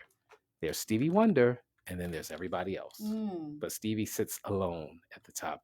You are listening to the afternoon show. Tiba Buchanan, LaDonna Ray. We're joined by attorney and radio host Warren Ballantyne. Thank you so much again as you offer your experience, your expertise in this Diddy conversation concerning his verdict. We've got a gang of calls. Before I take the call, Mr. Ballantyne, is there anything you wanted to posit before we went to the lines? Well, I would just say this for everybody out there, because look, we have to be realistic about this. He's a horrific person. I mean, to see that video, what he did to Cassie, to hear some of the testimony, he's horrific. He's a monster, no doubt about it. But what he was criminally charged with had nothing to do with that video in California. And I know it's hard for people to see that from apples and oranges. Yeah. And it's a big difference. It is a big difference. And that people need to understand that the way our system is set up, you can indict anybody. Like literally, if it's a shooting on 87th Street on the corner at 10 o'clock tonight, and LaDonna's out there, and somebody says, "I saw LaDonna out there," the police will come in and talk to her. If they think she was out there and had something to do with it, even if they don't have to find a gun, they can arrest her. They can take her to the prosecutor. The prosecutor can ask for a bill of indictment at that point. They go to the grand jury and say, LaDonna was there at 10 o'clock when the murder happened. We think she could have done it. That's all they have to say to get a bill of indictment. They don't have to prove anything. And LaDonna don't even get to go in there and make her argument. So when you hear somebody's indicted, that doesn't mean that they're guilty. What it means is that the prosecutors want to proceed with the case, and all they do is go say, hey, it's a possibility that this person could have done it. So this whole thing with Puffy, this whole indictment, if the system was different, it never would have happened. If he would have been able to go in there and show the evidence before it even got to the indictment. Well, let me ask you to this. change this whole legal system. Okay, because again, you got right into the question I wanted to ask. Just hearing your commentary, are you saying then, did the prosecution do a poor job representing the case, or was there just no case? It was no case. Okay. There was no case. You can go get a bill of it. In fact, the first week of law school, when you're in your crim law class, the very first thing that they teach you is you can indict a ham sandwich. Yeah. And everybody sitting there is like, what are you talking about? And then you learn why they say you can indict a ham sandwich. Because you don't have to prove anything. All you have to do is tell the grand jury it's possible. It's like playing stage. It's 3 and a possible. It's a possible that they did it. And if it's a possibility that they did it, we want a bill of indictment to take them through the court system. And that's exactly what happens. You know, I think about how they raided his home, and it seems like they wanted to detain him for the purpose of going through all of the evidence or lack thereof that he had. What if they simply detained him, removed him from his home, made it a crime scene, and retrieved all of those tapes that he had of high society individuals, just to see who all he had some information on for their own personal use? And then this, you know what I'm saying? It's something to think about. What are the chances that in modern day versions of surveillance, is that like a part of prosecution? Are we going in that direction or what? Let me tell you how crazy it is in today's society, right? Not only is that a possibility, to be honest with you, that could be a reality because none of these big name people came out into this court case, right? Remember the very first day, the prosecutor said up there, it was freak off. They had all this baby oil, and the baby oil had drugs in it, and we got all these celebrities that was involved in it. No celebrities in the case. Cassie testifies it was no drugs ever put into the baby oil. Puffy just liked to see people shining. That was her testimony. And then you have no other proof of anything else. But surveillance is so deep in this country right now that do you know the car that you drive, your insurance company can pull up footage of where your car is at any time they want based off of your VIN number. Mm-hmm. So they can look at your car before or after an accident. I believe that. So if an insurance company can do that, imagine what the police, the FBI, and everybody else can do. Yeah. Indeed. Let's get a phone call in before we have to go to break. It looked as if Brother Hall has been holding the longest. Hey, Brother Hall. Hello. Hey, I'm sorry. Hold on 1 second, Brother Hall. Hold on one moment for us. We got to take a different call. You know what? I just want to say, Art, if you want to call in, today is a new day. That's all I want to say. We're gonna play Kirk Franklin. Let's take Renee on line 1. Hey, Renee, you're on WVON. Hey, thanks for taking my call. For Warren Ballantyne, Attorney Ballantyne, I want to say that I used to listen to your show, and you used to play this eerie audio that talked about how things were going to be in the future with us being surveyed and all that stuff. And the troubling thing was that we were going to ask for all this stuff. And that was, you were like predicting the future. And I wish I could get a hold of what you used to play. But if I can, I also want to say that we live in an It's called Zeitgeist. Okay, I'll look that up. And we live in an evil, hedonistic society where everything and anything goes. Sex is pushed on the youth with sex and videos and scenes and shows aimed at teenagers with characters played by fully grown adults with young-looking faces. Sex is pushed and celebrated. With that being said, Diddy is guilty of doing a lot of ungodly acts and even maybe some illegal acts, but those aren't the acts he was charged with. And some of the ungodly sexual acts that he has done are legal and practiced by people in Hollywood and the entertainment industry and in mansions of wealthy people and even in some houses maybe down the street from where we live. Immoral, ungodly behavior, but in this country it's legal, or at least it's normal for us. What may have caused him to get in trouble, though, is when that guy started talking about Diddy has cameras every place. And there are rich executives higher up than Diddy who are on those tapes. Oops, we got to get those tapes. Yep. Let's get Diddy. He's getting too big for his britches. Videotaping us secretly. And I think that's why they got him, because they never wanted that stuff to come out into the light. That's what I just said. Thank you so much, Miss Renee. Mm-hmm. Your thoughts, attorney? You know, I agree with Miss Renee, and I'll tell you, I'll take it a step further. I mean, let's go back now. Think about this. They raided his house, right? And then after they raided his house, they didn't arrest him. They didn't do anything. Then the video of Cassie and him leaks. The leak came from the federal government and from Cassie's attorney to CNN. I know that to be a fact from somebody who works at CNN. They leaked it over to CNN. CNN ran it. Then Cassie filed the lawsuit. Puffy put out the video apologizing for hitting her, and then they federally indicted him. Now, they made the argument that if Cassie doesn't file a lawsuit, we wouldn't even looked into this. But you raided the house before the lawsuit was even really filed and settled. So all of this could be, LaDonna, what you were saying from the very beginning, and she's right. We live in a place and we live in a time where everything is evil, and in these courtrooms, right, this is how I knew it was going to be a real hard case for the prosecution. Normally in cases like that, you have everybody and their mama, because they're trying to cut a deal for themselves. They lying. Yeah, they did it. Yeah, they was part of it. Yeah, they was part of it.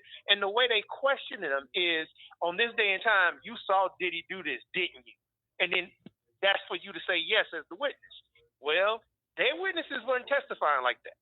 And because their witnesses weren't testifying like that, I knew that they were in trouble to the point where they had to subpoena Cassie. Cassie didn't even want to come testify. They had to forcibly make her come testify. So that tells you how strong of a case they had. Yeah. Attorney, can you stick with us a little while longer? If you could hang with us one more. One more hit with you guys. Thank you, sir. I got to jump on some other stations across the station. You got it.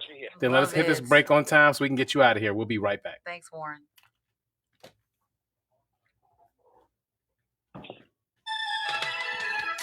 So, everyone, because Warren Valentine is in demand today, the funny thing was, I reached out to him yesterday.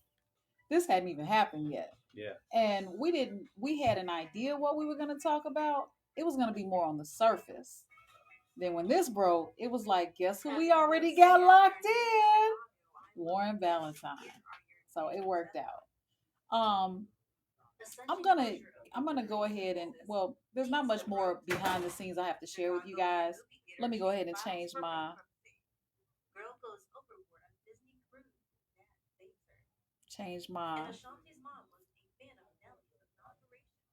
there we go. So Logan is doing the news and traffic right now. Well, actually, she's doing traffic, weather, and news. Matt and Arturo are talking. They're laughing at Logan for whatever reason. She hiccuped. Oh, she hiccuped live. I shouldn't be telling it. Oh, maybe she's growing. It's okay to grow. Hiccup means you're You need growing. some water? I have the hiccups. I've been chugging water, holding my breath. You need somebody to scare you? I was gonna scare her without. Because I can't control hiccups. I sneeze, I can but I don't. Here, come and so let's talk about it. Record it till you stop hiccuping. Record it? Yeah. Oh, I thought you were saying I don't know. Record her hiccuping? No, till you stop hiccuping. Can you do that? Yeah. Okay, oh thank my God, it's your diaphragm. Say hi to everybody. They denied bail for Diddy? Yeah. Yeah. Okay. That's Logan. Say hi. We're doing this different. So we're on Facebook. You're right there. Oh yeah, you're right. So she's doing her traffic, weather, and news, and she had hiccups. I want to hear it. I'm gonna play it back so I can hear what it sounded like. Oh, okay. I'm gonna play it back. I'm not gonna tell her. And that's pretty much it. That's all the behind the scenes stuff we got. We're the only ones that set up 2 cameras. Titus still talks to. They still do their thing in the morning. Him and Rufus. Yeah, but I don't know if they use cameras. They don't use 2 cameras. I'm like, that would be so cool. What else? What's coming up? July 4th, holiday. We're off on Friday anyway. But what do you guys have planned for the holiday weekend? What do you have planned, sir? Grilling at my mom's house. Grilling? Mm-hmm. You know how to grill? Excuse me.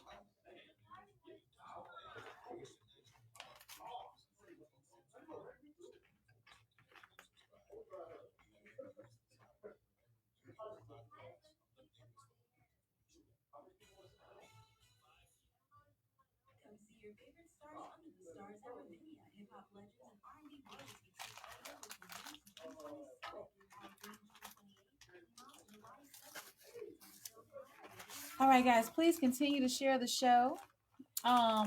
Bail denied. So that's when justice is not fair to the black man. You think it's because it's Diddy, or because of the video, or because of the allegations, or all the witnesses? You think he's gonna go off on bail and kill everybody? I mean, why do you think his bail was denied? I I guess mean, that's a the judge said it. He has violent tendencies. Um, there's some truth to that. So again, and it is within the judge's purview to do that. So I'm surprised. I did think, given every the way everything played out, that he would have been given bail today. they don't give you I mean, he wasn't found not guilty, but he was right. found guilty. But again, I don't see the need to keep him To detain incarcerated. him. Yeah. Yeah, sit him out, put him on an ankle monitor until sentencing. I'm sure he would gladly be confined to house arrest until his Yeah, because sentencing. Right. everybody is. But he can call hits or whatever he's gonna do from jail. So Right. That's what I'm saying. So I mean, I think given everything that's happened, he would have been fine to be let go. But but again, I do respect the judge's decision on it, and his right to make that decision. why do you respect the judge's decision? Because it can go either way. There is an argument to be made that he is violent, especially to people that he perceives that can't really do anything about his violence. And But isn't he in a correctional facility? yeah, he's in jail. Shouldn't they be correcting him? Right.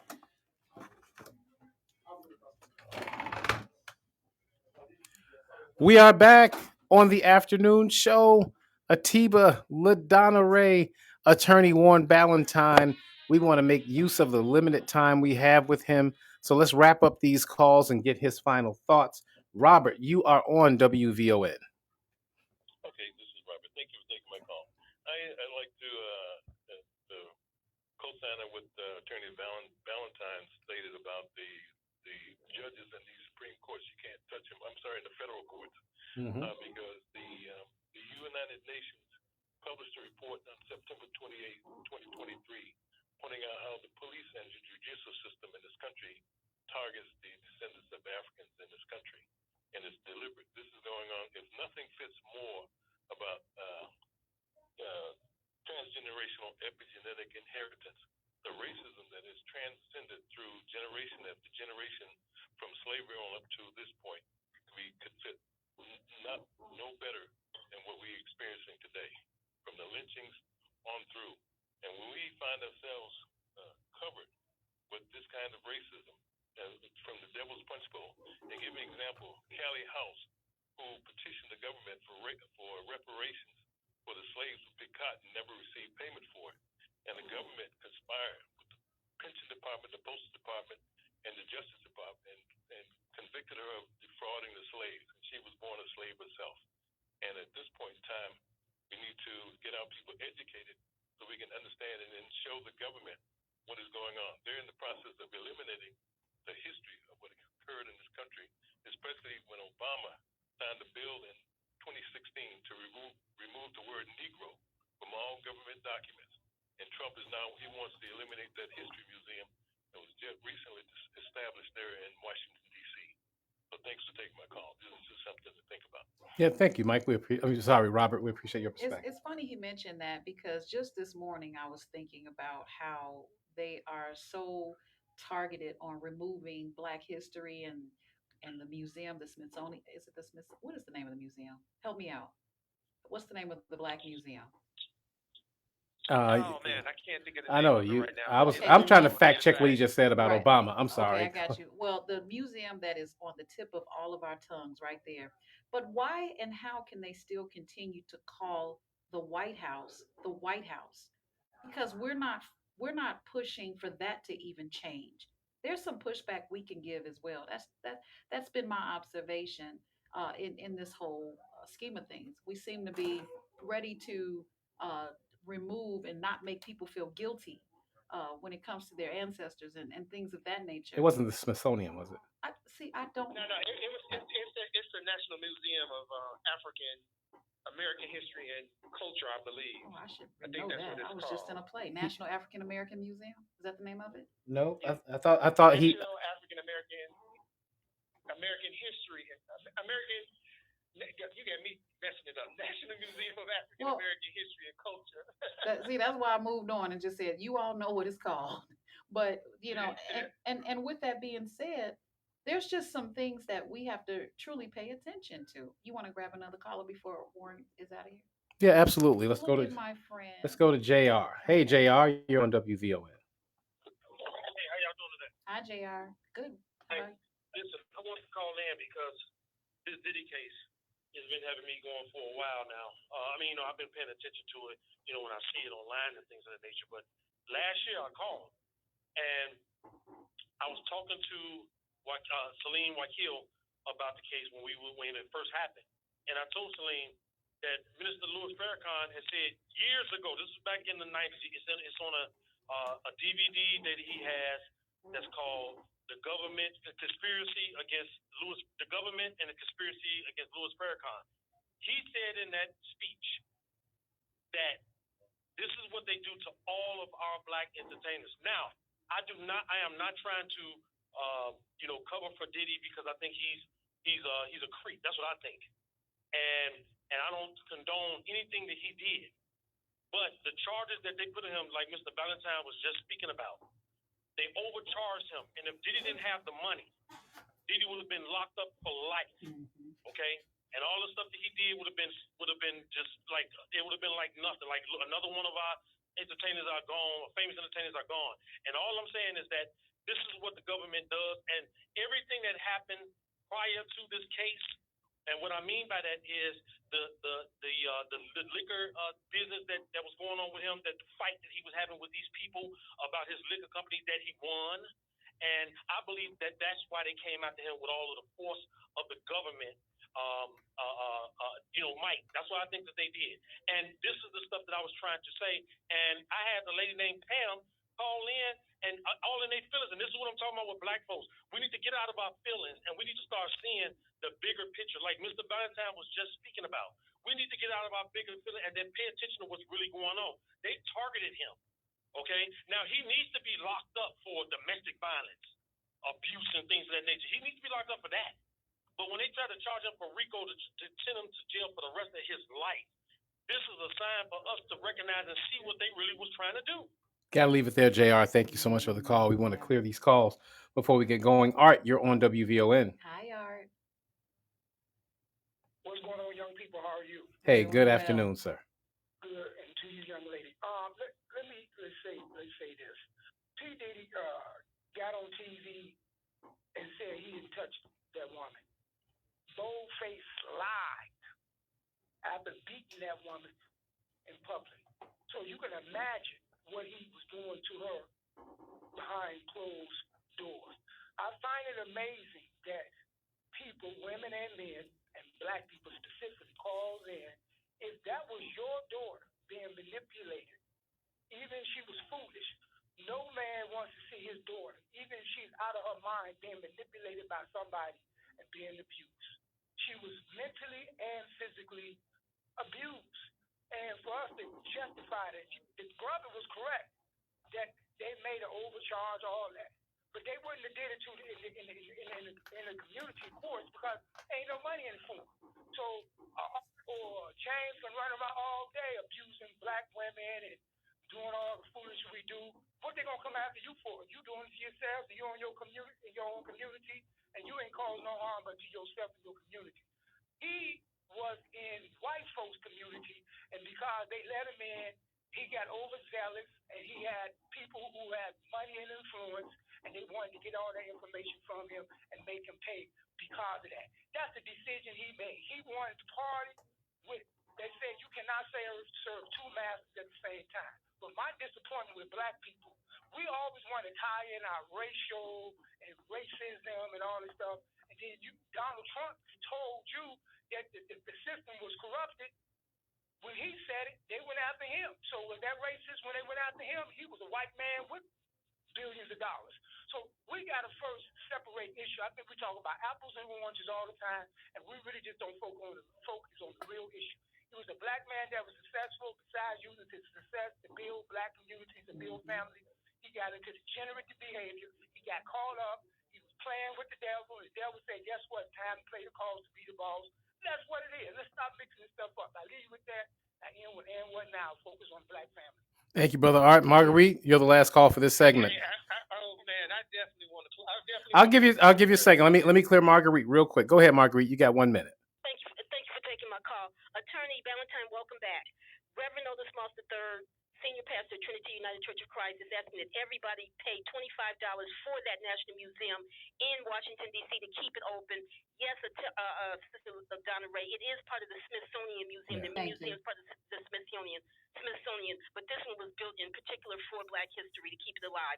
So we're asking that everybody take out a $25 membership, sending it directly to that museum in Washington, D.C. to keep it alive, and at least tell at least one other person to do the same, please. And thank you. Thank you so much. Thank you so much. Now, the floor is yours, attorney. I agree with Reverend Moss. We need to all be doing that. If you haven't been there, you should go visit it. It's like being on a boat. They built it like you being on a ship, but it has all our history and all these levels. It is so much history in there. Now, let me talk a little bit about what this brother just said about this Puffy case and Donald Trump. Donald Trump and Puffy cases are two different things. And the reason I'm saying they're two different things is because Donald Trump publicly went after the system. And because he publicly went after the system was like, you can't expose us. So we got to get rid of you. We got to lock you up. They didn't think he could win the White House again. And he was able to win the White House again. Now, was the system rigged against him? He was right about a lot of that. I've said this all day. I've done, I think, like 15 shows today. On every show, I said the same thing. 4 of those cases against Trump were just trumped up cases to get prosecutors out, get their name up. It was one legitimate case. One. Which one was, just so we're clear, which one was legitimate? The one that he took the documents from the White House. He shouldn't have done that. Okay, go ahead. And I'm not talking about the civil suits, where the woman accused them of rape and all that. I'm talking about the criminal stuff that they were accusing them of. But with the Puffy case, this is a little bit different because even though he told a bald-faced lie, which he did, the brother was right about that, right? The charges didn't add up to that. And when you talk about you wouldn't want your daughter to be manipulated, the parents knew about this. The parents actually took out a mortgage on their house to give $20,000 to Diddy, and Diddy gave it back because Diddy was threatening to release footage or film or whatever. But see, if that would have been me and that would have been my daughter, I would have told him, release the film. Because he's the famous one. He's the one who got everything to lose, not my child. If you think you can release this and it's not going to be a backlash on you, go ahead and release it and see what happens. Because sometimes you gotta, it's an old saying. Growing up in Chicago on the South Side, my family taught me very early. I'm gonna pull your whole card. See if you talking, but let's see if you really about that life. Because if you ain't really about that life, you probably need to be quiet right now. So that's my position on that. And then lastly, I want to say this about all of this. I'm not playing a black card, but I'm gonna give you some black facts. Okay, this is the fact of the matter. In this legal system today, if you add up all the money from child support, criminality, trust, everything, it would be the second biggest GDP in America if it was part of our GDP and how we counted money. It is so big, it's bigger than 14 nations combined together. That's how much money our legal system in America makes every year. And this is the numbers on this stuff, right? When you do it by breakdown of percentage of people, black and brown people are getting prosecuted at almost a 7-to-1 clip compared to anybody else. And our neighborhoods, our communities are the ones that need the economic development. We're the ones who need the grocery stores. We're the ones who need the jobs. But what do? They use this legal system because once you get that criminal record, now that stays on you like a scarlet letter A. They won't even let you get it off of you. You can't expunge it for 5, 10, 7 years, sometimes 15 years, and they hold it against you for the rest of your life. So this is the perfect system to keep a community down, a race down, a group of people down, and it's a great system to destroy somebody who's bringing knowledge and power to a people who needs it so badly. This is, with no doubt about it, this is the modern day KKK, but it's called the legal system. And unfortunately, we've been raised in this country to believe this legal system, Lady Justice is blind. Let me tell y'all something. I'm not telling you what I think. I'm telling you what I know. Lady Justice got 20/20 vision, and she's not blindfolded at all. I know She's that's looking right. at certain areas and certain people, and they're doing certain things to certain people in certain areas. If you keep us locked up, we can't have kids. White people are having 1.6 kids per family. If that stays like that, by 2035, this nation will be 85% brown. Warren, we're gonna have to leave it right there because we gotta have you come back. Absolutely. You always have a wealth of knowledge. You know we are 3 minutes over that break. But about your show real quick, and we gotta get you out of here. Sirius XM channel 141, 1 p.m. Follow me on social media, WB Common Ground. That's what all my TikTok, YouTube, all that stuff. WB Common Ground. I got you covered, bro. I will hit you up and have you back on WVON. This is your family. You are welcome back anytime. Yes, you got to come back so we can argue about Trump. Hey, look. Anytime you want me, I'm back. I call y'all Thank tomorrow at 5 o'clock. You got it, bro. Sound like Jonathan Jackson, right? All right, bro. Take care, man. Take care. All right, we'll be right back, guys. Yeah. More from Atiba Buchanan and LaDonna Ray coming up on the Talk of Chicago, 1690 WVON. I saw your finger over that button the whole time, Atiba. Right?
was talking to you all and you all couldn't even hear me.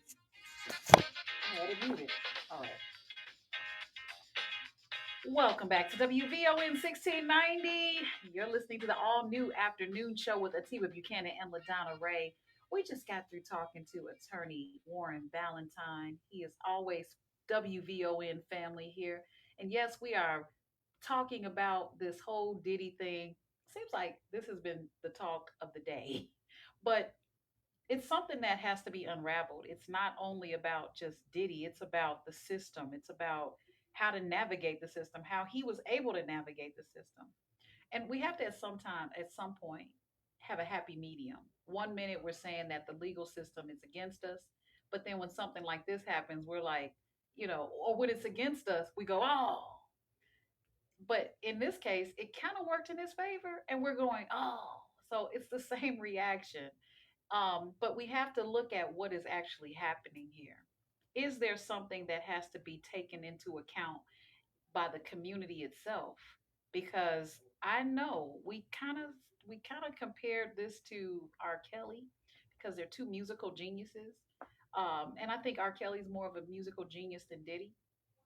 But at the same time, we're dealing with the violation of women here, violation of individuals when it comes to Diddy because it wasn't all women. In fact, it seemed like it was mostly men. But just taking the manhood of people that didn't necessarily go there for that, that really disappointed me because I'm a boy mom. So when I think about what could have happened to my children if I had allowed them to be in the presence of their own dreams, if they wanted to get into the musical industry and that happened, how I must feel. So those parents may be in a situation where they are blaming themselves daily for allowing their children to go and run towards their dreams when it ultimately ended up possibly ruining their lives. Let's go ahead and get to these callers. Who you got? Hi, Jacob. Welcome Hey, to the afternoon show. hey, thanks for taking my call. Nice. I like Warren Valentine. He did a great job breaking everything down from start to finish. He did a great job. That's him. So I'm gonna say this real. I'm gonna say this done. Uh, I'm gonna make a few points here about the Diddy case. The reason he got off and R. Kelly couldn't, they were underage. Remember, R. Kelly's situation underage, but he caught a RICO case on top of it. Sometimes it's like that. Diddy, they were none of them underage. It was just that he was violent and everything. So and they weren't white girls. If he did that to a white woman, Diddy, any white girls beat him like that, drag him in the hallway and all that, believe me, the white attorneys would have came in, they would have ate him alive. With all the money he got, them counts that didn't go through, that were too far a reach, them white girls would have made it reach in their attorneys. Mm-hmm. Trust me, he would have went down hard, and we would have been having a different conversation about the court system is prejudice and all that. But he was messing with black women, and black women do not get no respect, devalued, and I hate that because our sisters don't get no love or nothing from their men, let alone the justice system. And he just proved the point, Diddy, that he has no respect for black women. Bottom line. I don't care if you're a music mogul or whatever you are. And you're a woman, LaDonna. You have kids. You have a mom. I don't like that. But Diddy, he violated both sexes. He didn't I really wanted him to go to jail. I wanted him to go down hard today, to be honest. I didn't care how he went down, hook or crook. Keep him in there. And break him down and make him crack. But Jacob, you thank you, brother Jacob. Oh my gosh, I was gonna ask him a question. It's 5:30. I know it's 5:30, but we had like 15 seconds. Please ask the question. He's not there anymore. But the listeners want to hear it. His point, he said that he didn't respect women. It's not only women that he violated. He didn't respect anybody. Yeah. So we're talking about humans, okay? Now at this point, he didn't respect anybody. Woman, man, it just didn't matter. All right, guys. Tommy, I see you on the hold there. We're going to get you on the other side of this break. We're going to break for news, traffic, and weather right here on WVON 1690. It goes so fast. We'll be right back.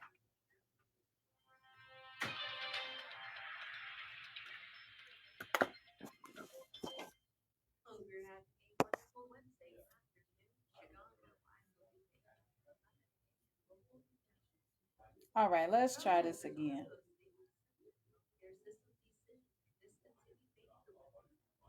There we go. So I was talking to you all and it was muted. So you didn't hear me. Sorry about that. Um Basically what I was saying was you know what? I don't even remember what I said. But to give you just a day in the life, getting ready for work, all of the behind the scenes things that go on here. WVON is a family. I'm new to the family officially. I started working with Atiba in December as a fill in. Pierre Cooper, the president of Midway Broadcasting, heard me on the Wake Up Show Chicago, which comes on each and every Saturday. And he said, no, actually, I ended up sending him my air check. I sent my air check to someone else that said they would get it to him and they did not. So I sent it to him myself. I took that bold leap. I was nervous. So I put this air check together, and what an air check is like a demo. And it was of me on the radio doing whatever, being a co-host, a host, whatever. And he said he called me and he said, "Can you?" He asked me questions. And he said, "I'll call you back," and he did. He said, "Can you be? Can you fill in on Monday?" And I said, "Yes." Of course, my heart was beating, but I was sounding all cool. I was like, Yeah, yeah, I think I'm available on Monday." And I came in on Monday, and I think I did. I've done all the shows actually, except Matt's, I think. But I've done midday, morning, and afternoon. They put me everywhere, and let me tell you something. That morning show, 6 a.m., hot seat. That midday show, 12 p.m., I'm sorry, 9 a.m., hot seat. I mean, you sitting in that chair, you feel like you have to know everything. At least I did. And I didn't.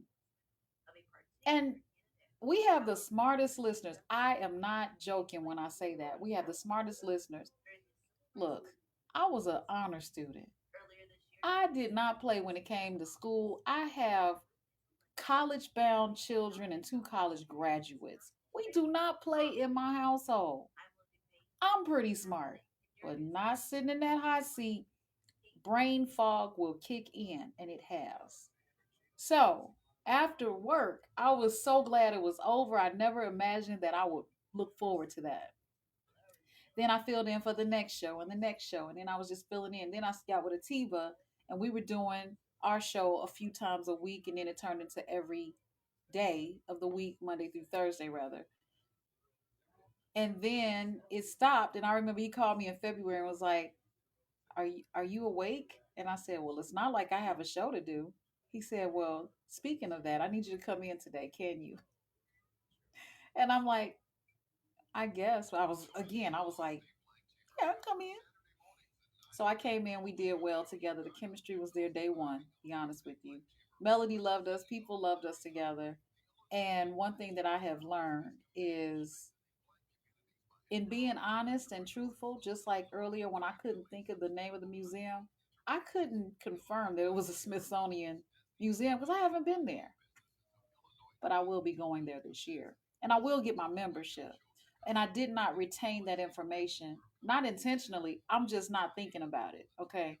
So, in being honest about it and being honest about anything that comes out of your mouth and onto this mic, that's what our listeners really, really appreciate. And I can appreciate that because then I could just be myself. Never ever should it be hard to be the person you are. Just be you.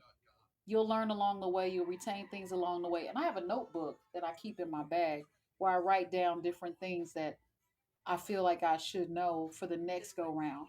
But I've given myself grace, and I love talking to all of you and giving my own personal opinion based on whatever research I've done or just opinion. So thank you for your patience. Thank you for watching WVON. And we're going to go back live, y'all, because I hear Logan. That's my cue. When I hear that song, that's the news, or should I say the traffic song. Yep. And we're almost at the end. So tomorrow, hopefully, we'll be back regularly. You won't be hearing us like this. You'll just hear what we hear. You can still share the show. Let me see what comments we got.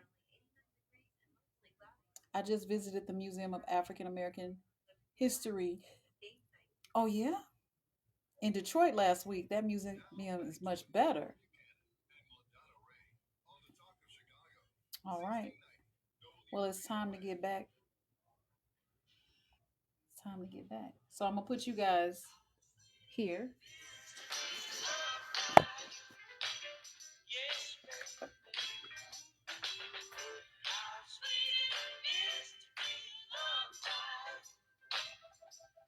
Welcome back to WVON 1690. You're listening to the all new afternoon show with Atiba Buchanan and LaDonna Ray.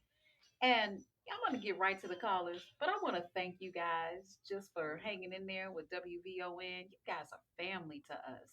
And listening to us on iHeartRadio, but also going to Vaughn TV. Vaughn.tv is really where some good programming is. And we talk about it from time to time, but there are some featured pieces that are being, or should I say, some content that's being featured on Vaughn.tv.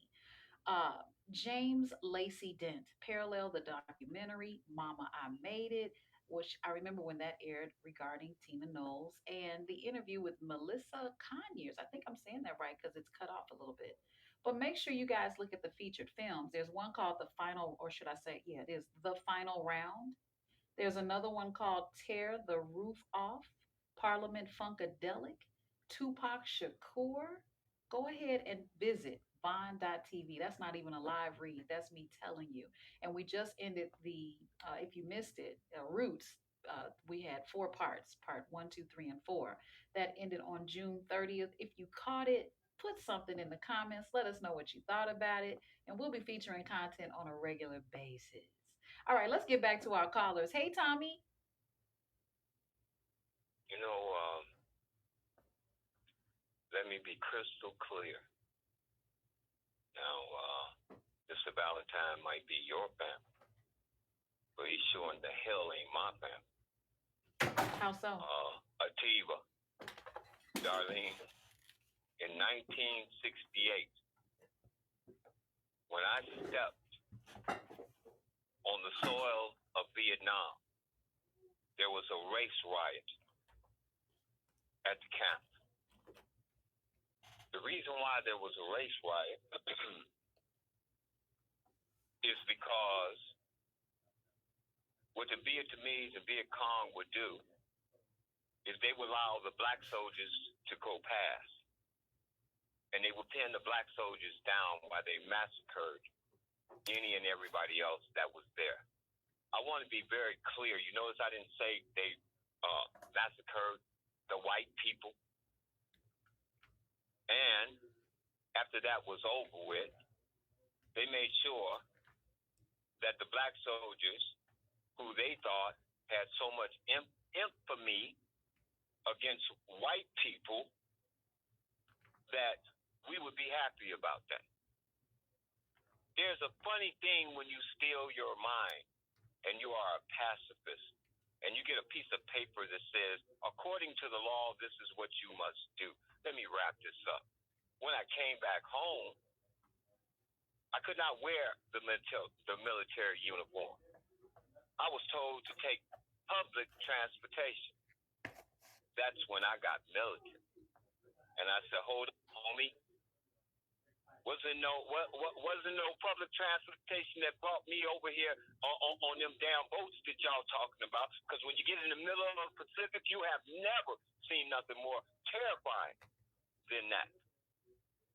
I wasn't with a so-called commercial when you flew me back from over there on a C-40, and I got a chance to see just how endless. You couldn't see the end of it. You couldn't. You just knew that even on the boat or in the plane, man, whatever happens here, it's over. But here's the most important part. I could not, for the life of me, understand how and why was I spared. And I want to leave y'all with this. I was so scared. I was so scared. It would be a white man that grabbed me by the neck of my collar and pulled me into another hole, and we all was in the hole, and Gunny was gone. Gunny was one of them so-called MAGA supporters y'all talking about. Mm-hmm. But over there, we were all men. Now let me wrap it up. Now our calls in here and the rest of these characters, let's talk about. Let's just. We ain't got a lot of time, so let's wrap it up. They are monsters. They are evil, and you people must be cowards. You literally sit up and saw a person stomp a person to death, or maybe you wasn't listening to your own promos that you play. When the Disney ship and the man's daughter went over, hey, they sit up and tried to make Disney will, but it was the father that went in first. The father went in to save his child. And let me try to tell you something. Jump off a cruise ship is nothing compared to a troop. Nothing. But here's the best part of all of it. So what you want to tell me is Lieutenant Colonel Vindman and the ambassador from Ukraine, both white people, who came back and told America, this is what this man did. You want to somehow minimize the fact that you went to a booth and you gave a known criminal the keys, and now it is the greatest criminal organization on the face of the earth. And the thing that is at risk is the very individuals that they went and came and got and drug over to this Plymouth Rock didn't land on me, because I got out of the service with one wire, unfit for military service, because one of them suckers had the nerve to call me a boy. And that was going to be his last day on earth. Try that, cowards. You are a bunch of cowards. It is evil. It is monstrous. How can you sit up and believe in any way, shape, or form that any human being can deny the rights of another one, and especially stop a woman? Tommy, I got to cut in. Thank you so much for the call, bro. And thank you. Thank you for your passion and your service. Mm-hmm. And I'm sorry that happened to you, to be honest with you. I'm very sorry, that happened. It happened at all. Yeah. You know what I'm saying? Wow. I was really pulled in. But I couldn't understand. I guess what he was trying to say is that maybe Warren Ballentine gave grace for what was shown in the video, and that's why he is not in sync with him. Is that what he was saying? That's my interpretation of what he was saying. So because Warren Ballentine is an attorney, then he has to look at it from a legal standpoint. These things happen. Not everybody who's a criminal is convicted.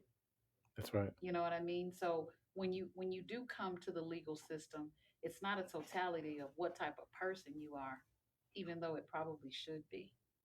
But because of that, you have to look at what's in the law and what's brought to the table. And what can be proven. Yeah. And what can't. Mm-hmm. I loved Attorney Ballentine. I thought he was a fantastic commentator. Yeah, he is. Didn't agree with him on everything, in particular about the assessment that the other charges against Trump were trumped up. That's why I wanted to clarify with him which one was real. Mm-hmm. And he surprisingly said the documents case, which I thought was real as well. But there was an election interference case out of Georgia, and I will never forget him calling the Secretary of State saying, I just need 11,730 votes.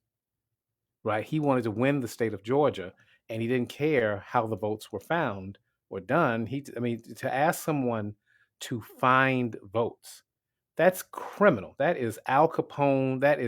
That's criminal.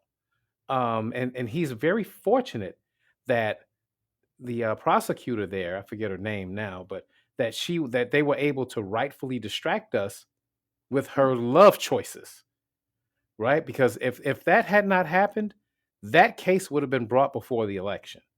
The other thing that he was charged with that we never got to was Jack Smith case. So there was election interference, and there was a case about January the 6th. He did that. We watched him do that in real time. He incited a mob and then went in the White House watched it blow up on television and refused to do anything about it for hours. These people were literally looking to hang Mike Pence. 5 or 6 officers died. He was responsible for that. There was at bare minimum, there was a case to be made, to be brought forth to figure out his level of responsibility. You can say, we can say that maybe you thought he would have got off on it, but we can't say that there wasn't a case there, that it should never have been brought. So I don't know about that. The only case, again, he was found. It wasn't a criminal case, the tax evasion case, right, out of New York. They ended up dissolving his businesses in New York because of it. But again, they proved their case. So I just don't know this idea that these were politically motivated cases. We'll go toe to toe on that one, because I don't believe at all. But it's 5:37. Excuse me, 5:47. This is our last break of the show. Brandon, we see you holding 773-591-1690. By the way, we're still taking calls about the big beautiful bill. We had Representative Jonathan Jackson call to sound the alarm as to one, the call of action we need to do, right? And I put the number in the chat, guys.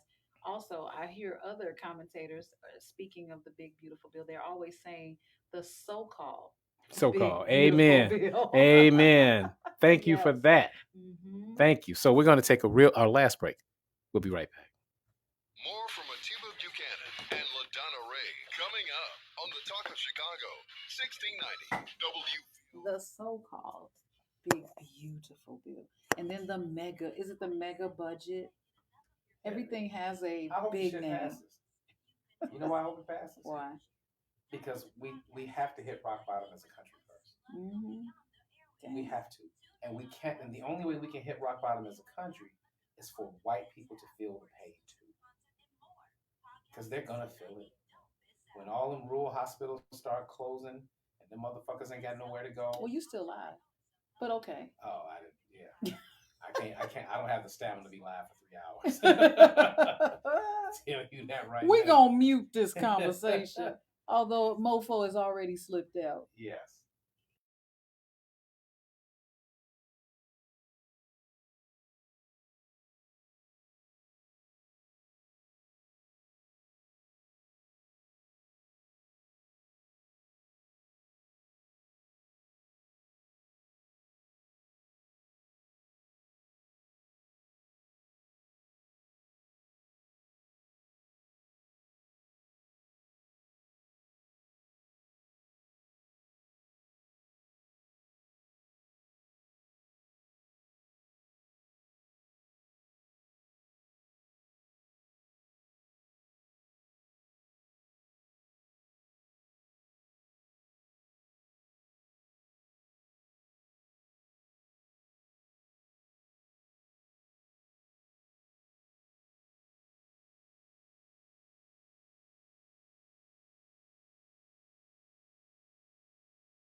We're gonna maximize our time the remaining time of this show. You guys have been gracious enough to call in. We appreciate that.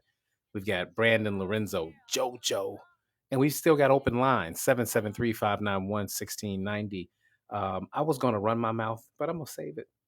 See, that's why you can't do the show in between. Well, we got more calls than I thought, but All all I'm saying is this. This is what I said. I'll make it brief. I hope the so-called big beautiful bill passes, and the reason I hope it passes isn't because I support anything in it. I truly, truly do not. But I am of the mindset that if this country is going to turn things around, then we're going to have to hit rock bottom as a country first. And this is the first step to that. It's a big, significant step to that, because it's not just going to be Black people. It's not just going to be gay people. It's not just going to be Hispanic people. It's not just going to be poor people, but poor people are going to feel it most. And poor white people are going to have to make a decision. Is your hate that important to you? That's the question. Is your hate that important to you that you are willing to lose your rights, lose your health care, deal with this inflation, lose the ability to earn more money, to live a comfortable, dignified life? Does it mean so much to you? Because that's all Republicans are selling you. They're only selling you hate of other people, that they hate the people you hate. So again, for us to get past that hate and realize the game that's really being played, we're all going to have to feel the pain. Well, and this bill is the first step. Go ahead. This is why universal health care wasn't passed in the United States, because Black people would But benefit get it? from Yes. They'd rather not have universal health care because we would be a benefactor of that. How about this? How about Medicare? To dovetail your point, Medicare stops at 80%. Why? Because they didn't want the benefit to Black folk, in the same way with universal health care. Same thing. I just got off the phone. I just got a phone call about a 20% bill that I owe because I am on Medicare, right? This is like, it's insidious what they do, and the things that they're willing to deny themselves just so that Black folk don't get it. Cut your nose to spite your face. Amen. Brandon, you are on WVON. Hi, Brandon. What's going on? Y'all need to have Warren back on to ask him the question. And strength is in numbers. This is the second time Tommy done called. Only reason I'm saying the name, because this is the second time he done put a name to his comment. Which name? We trying to do something as a group. Mm-hmm. When you acknowledge something that you don't like somebody said, that's gonna stop them from being in the group. Why would you? Let's make your comment. If you don't like something somebody said, deal with it. This is a comment station. Everybody comment. Do their own comments. I never heard Art say anybody's name. Mm. Stop putting people's names in your comments and talking directly to somebody else. Make your comment and keep it going. And on the healthcare, all the senators and congressmen, they get healthcare. Y'all got good salaries. Why don't y'all? There goes some money right there. The government stop paying y'all medical bills. Bro, they get salaries that they get to vote on the increases. I'm saying they get free medical. I know they do, but I'm saying not only do they have salaries, they get to vote their own raises. Right, they got enough money to pay for their own medical. Yeah. That's a big cut right there. That's a big savings right there. Yep. But we gotta do better. Stop name calling. Our issue is to get rights for ourselves. Gotta leave it there, Brandon. We thank you for your passion, intensity, and clarity. We appreciate that. JoJo, you're on WVON. Turn your radio down. Hey, can you hear me? Yes. Yes. I want to make a comment about the guy earlier talking, the one taking up for Donald Trump. Donald Trump never did. I don't understand Black people. A lot of us do that. How can you fight for somebody that's trying to destroy you? You got a lot of Black people calling in WVN talking about Trump. What good he's doing. You can get all the people like P. Ray, Mark, all these guys. I don't understand it. You're going to argue with another Black person about a Ku Klux Klan? All the hell we didn't call for them people for 400 years? And you're going to fight for them? I just don't get it, brother. I don't know how you feel about that. I don't get it. Yeah, thank you so much, Mike. No, I'm sorry, Jojo. I said I disagreed with that assessment about Trump, but I think you're talking about other calls too. I don't know that we've gotten a lot of pro-Trump calls today, but I do know the sentiment in which you speak, and I do not understand how black people, in particular, non-rich black people, continue to support this president, really through almost anything that he says and does. We got to get rid of the colloquialisms and the sayings. If you can't beat them, join them. That doesn't apply here. Yeah. It doesn't apply to this administration at all. All right, let's bring it home, Mike. You're our last call. Hi, Mike. I will try to be quick, but it's a whole lot to say here.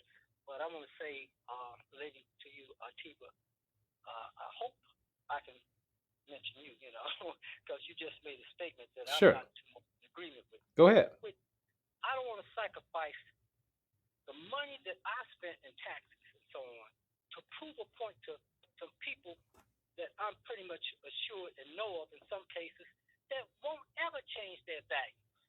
I'm going to sacrifice myself to try to prove something to them that they won't ever change their values. So I believe with my belief and philosophy, go forth and do what you can for yourself and do your best to cover your own ass. And since I'm black, I'm saying cover my own black ass and try to help the ones around me.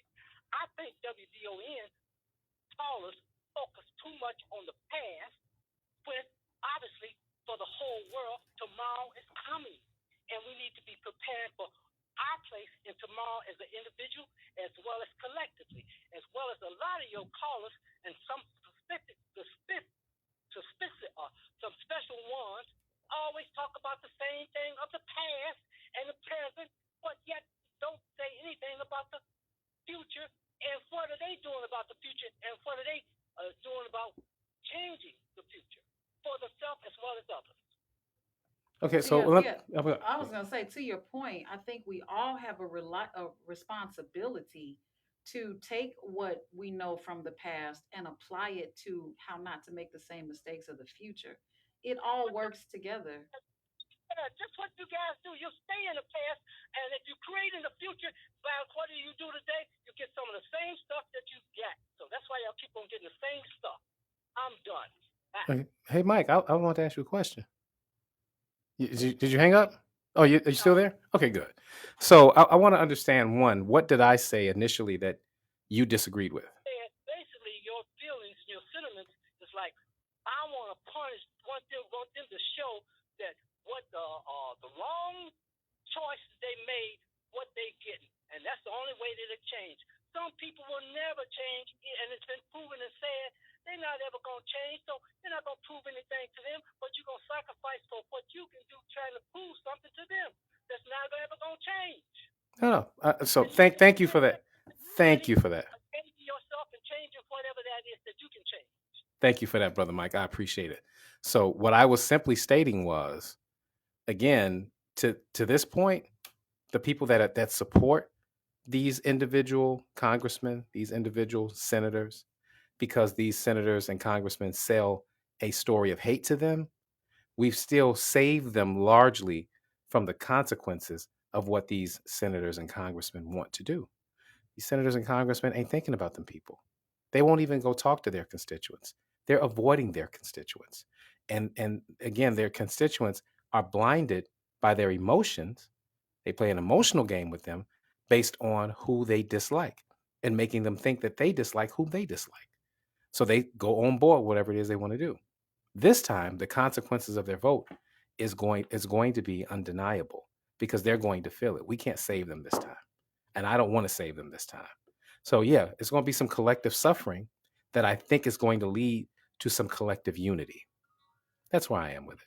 Thank you so much. But again, we appreciate your call, your perspective. Absolutely. We appreciate all the calls and perspectives. I'm so glad Art called in today. Yeah, we always appreciate his call. I appreciate all the callers. All the calls. I was a little harsh on it. And I agree with the brother saying, we shouldn't be name checking people like that, especially when they're not on the line to defend themselves. That is so true. Yeah, I agree with that. All right, that's it. 6 o'clock. We got one more day. And tomorrow is Relationship Thursday. Our good friend KB Lewis will be joining us. Your good friend. You keep trying to slide that in there. I do. KB Lewis will be in tomorrow, guys. Boxing Amen. All right, guys. We'll see you tomorrow. Have a great rest of your night. Bye bye.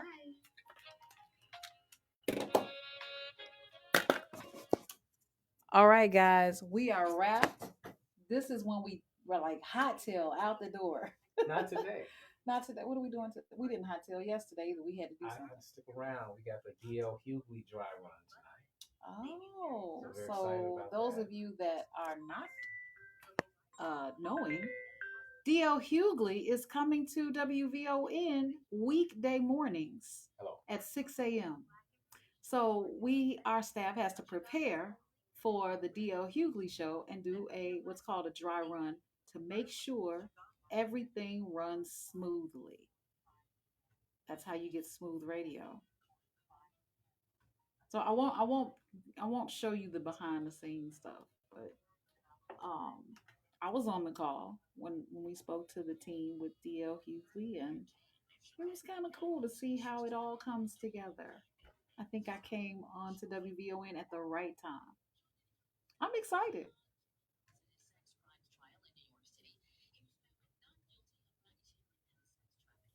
We all done? Yep. Cool. So something happened today, not on our show, but just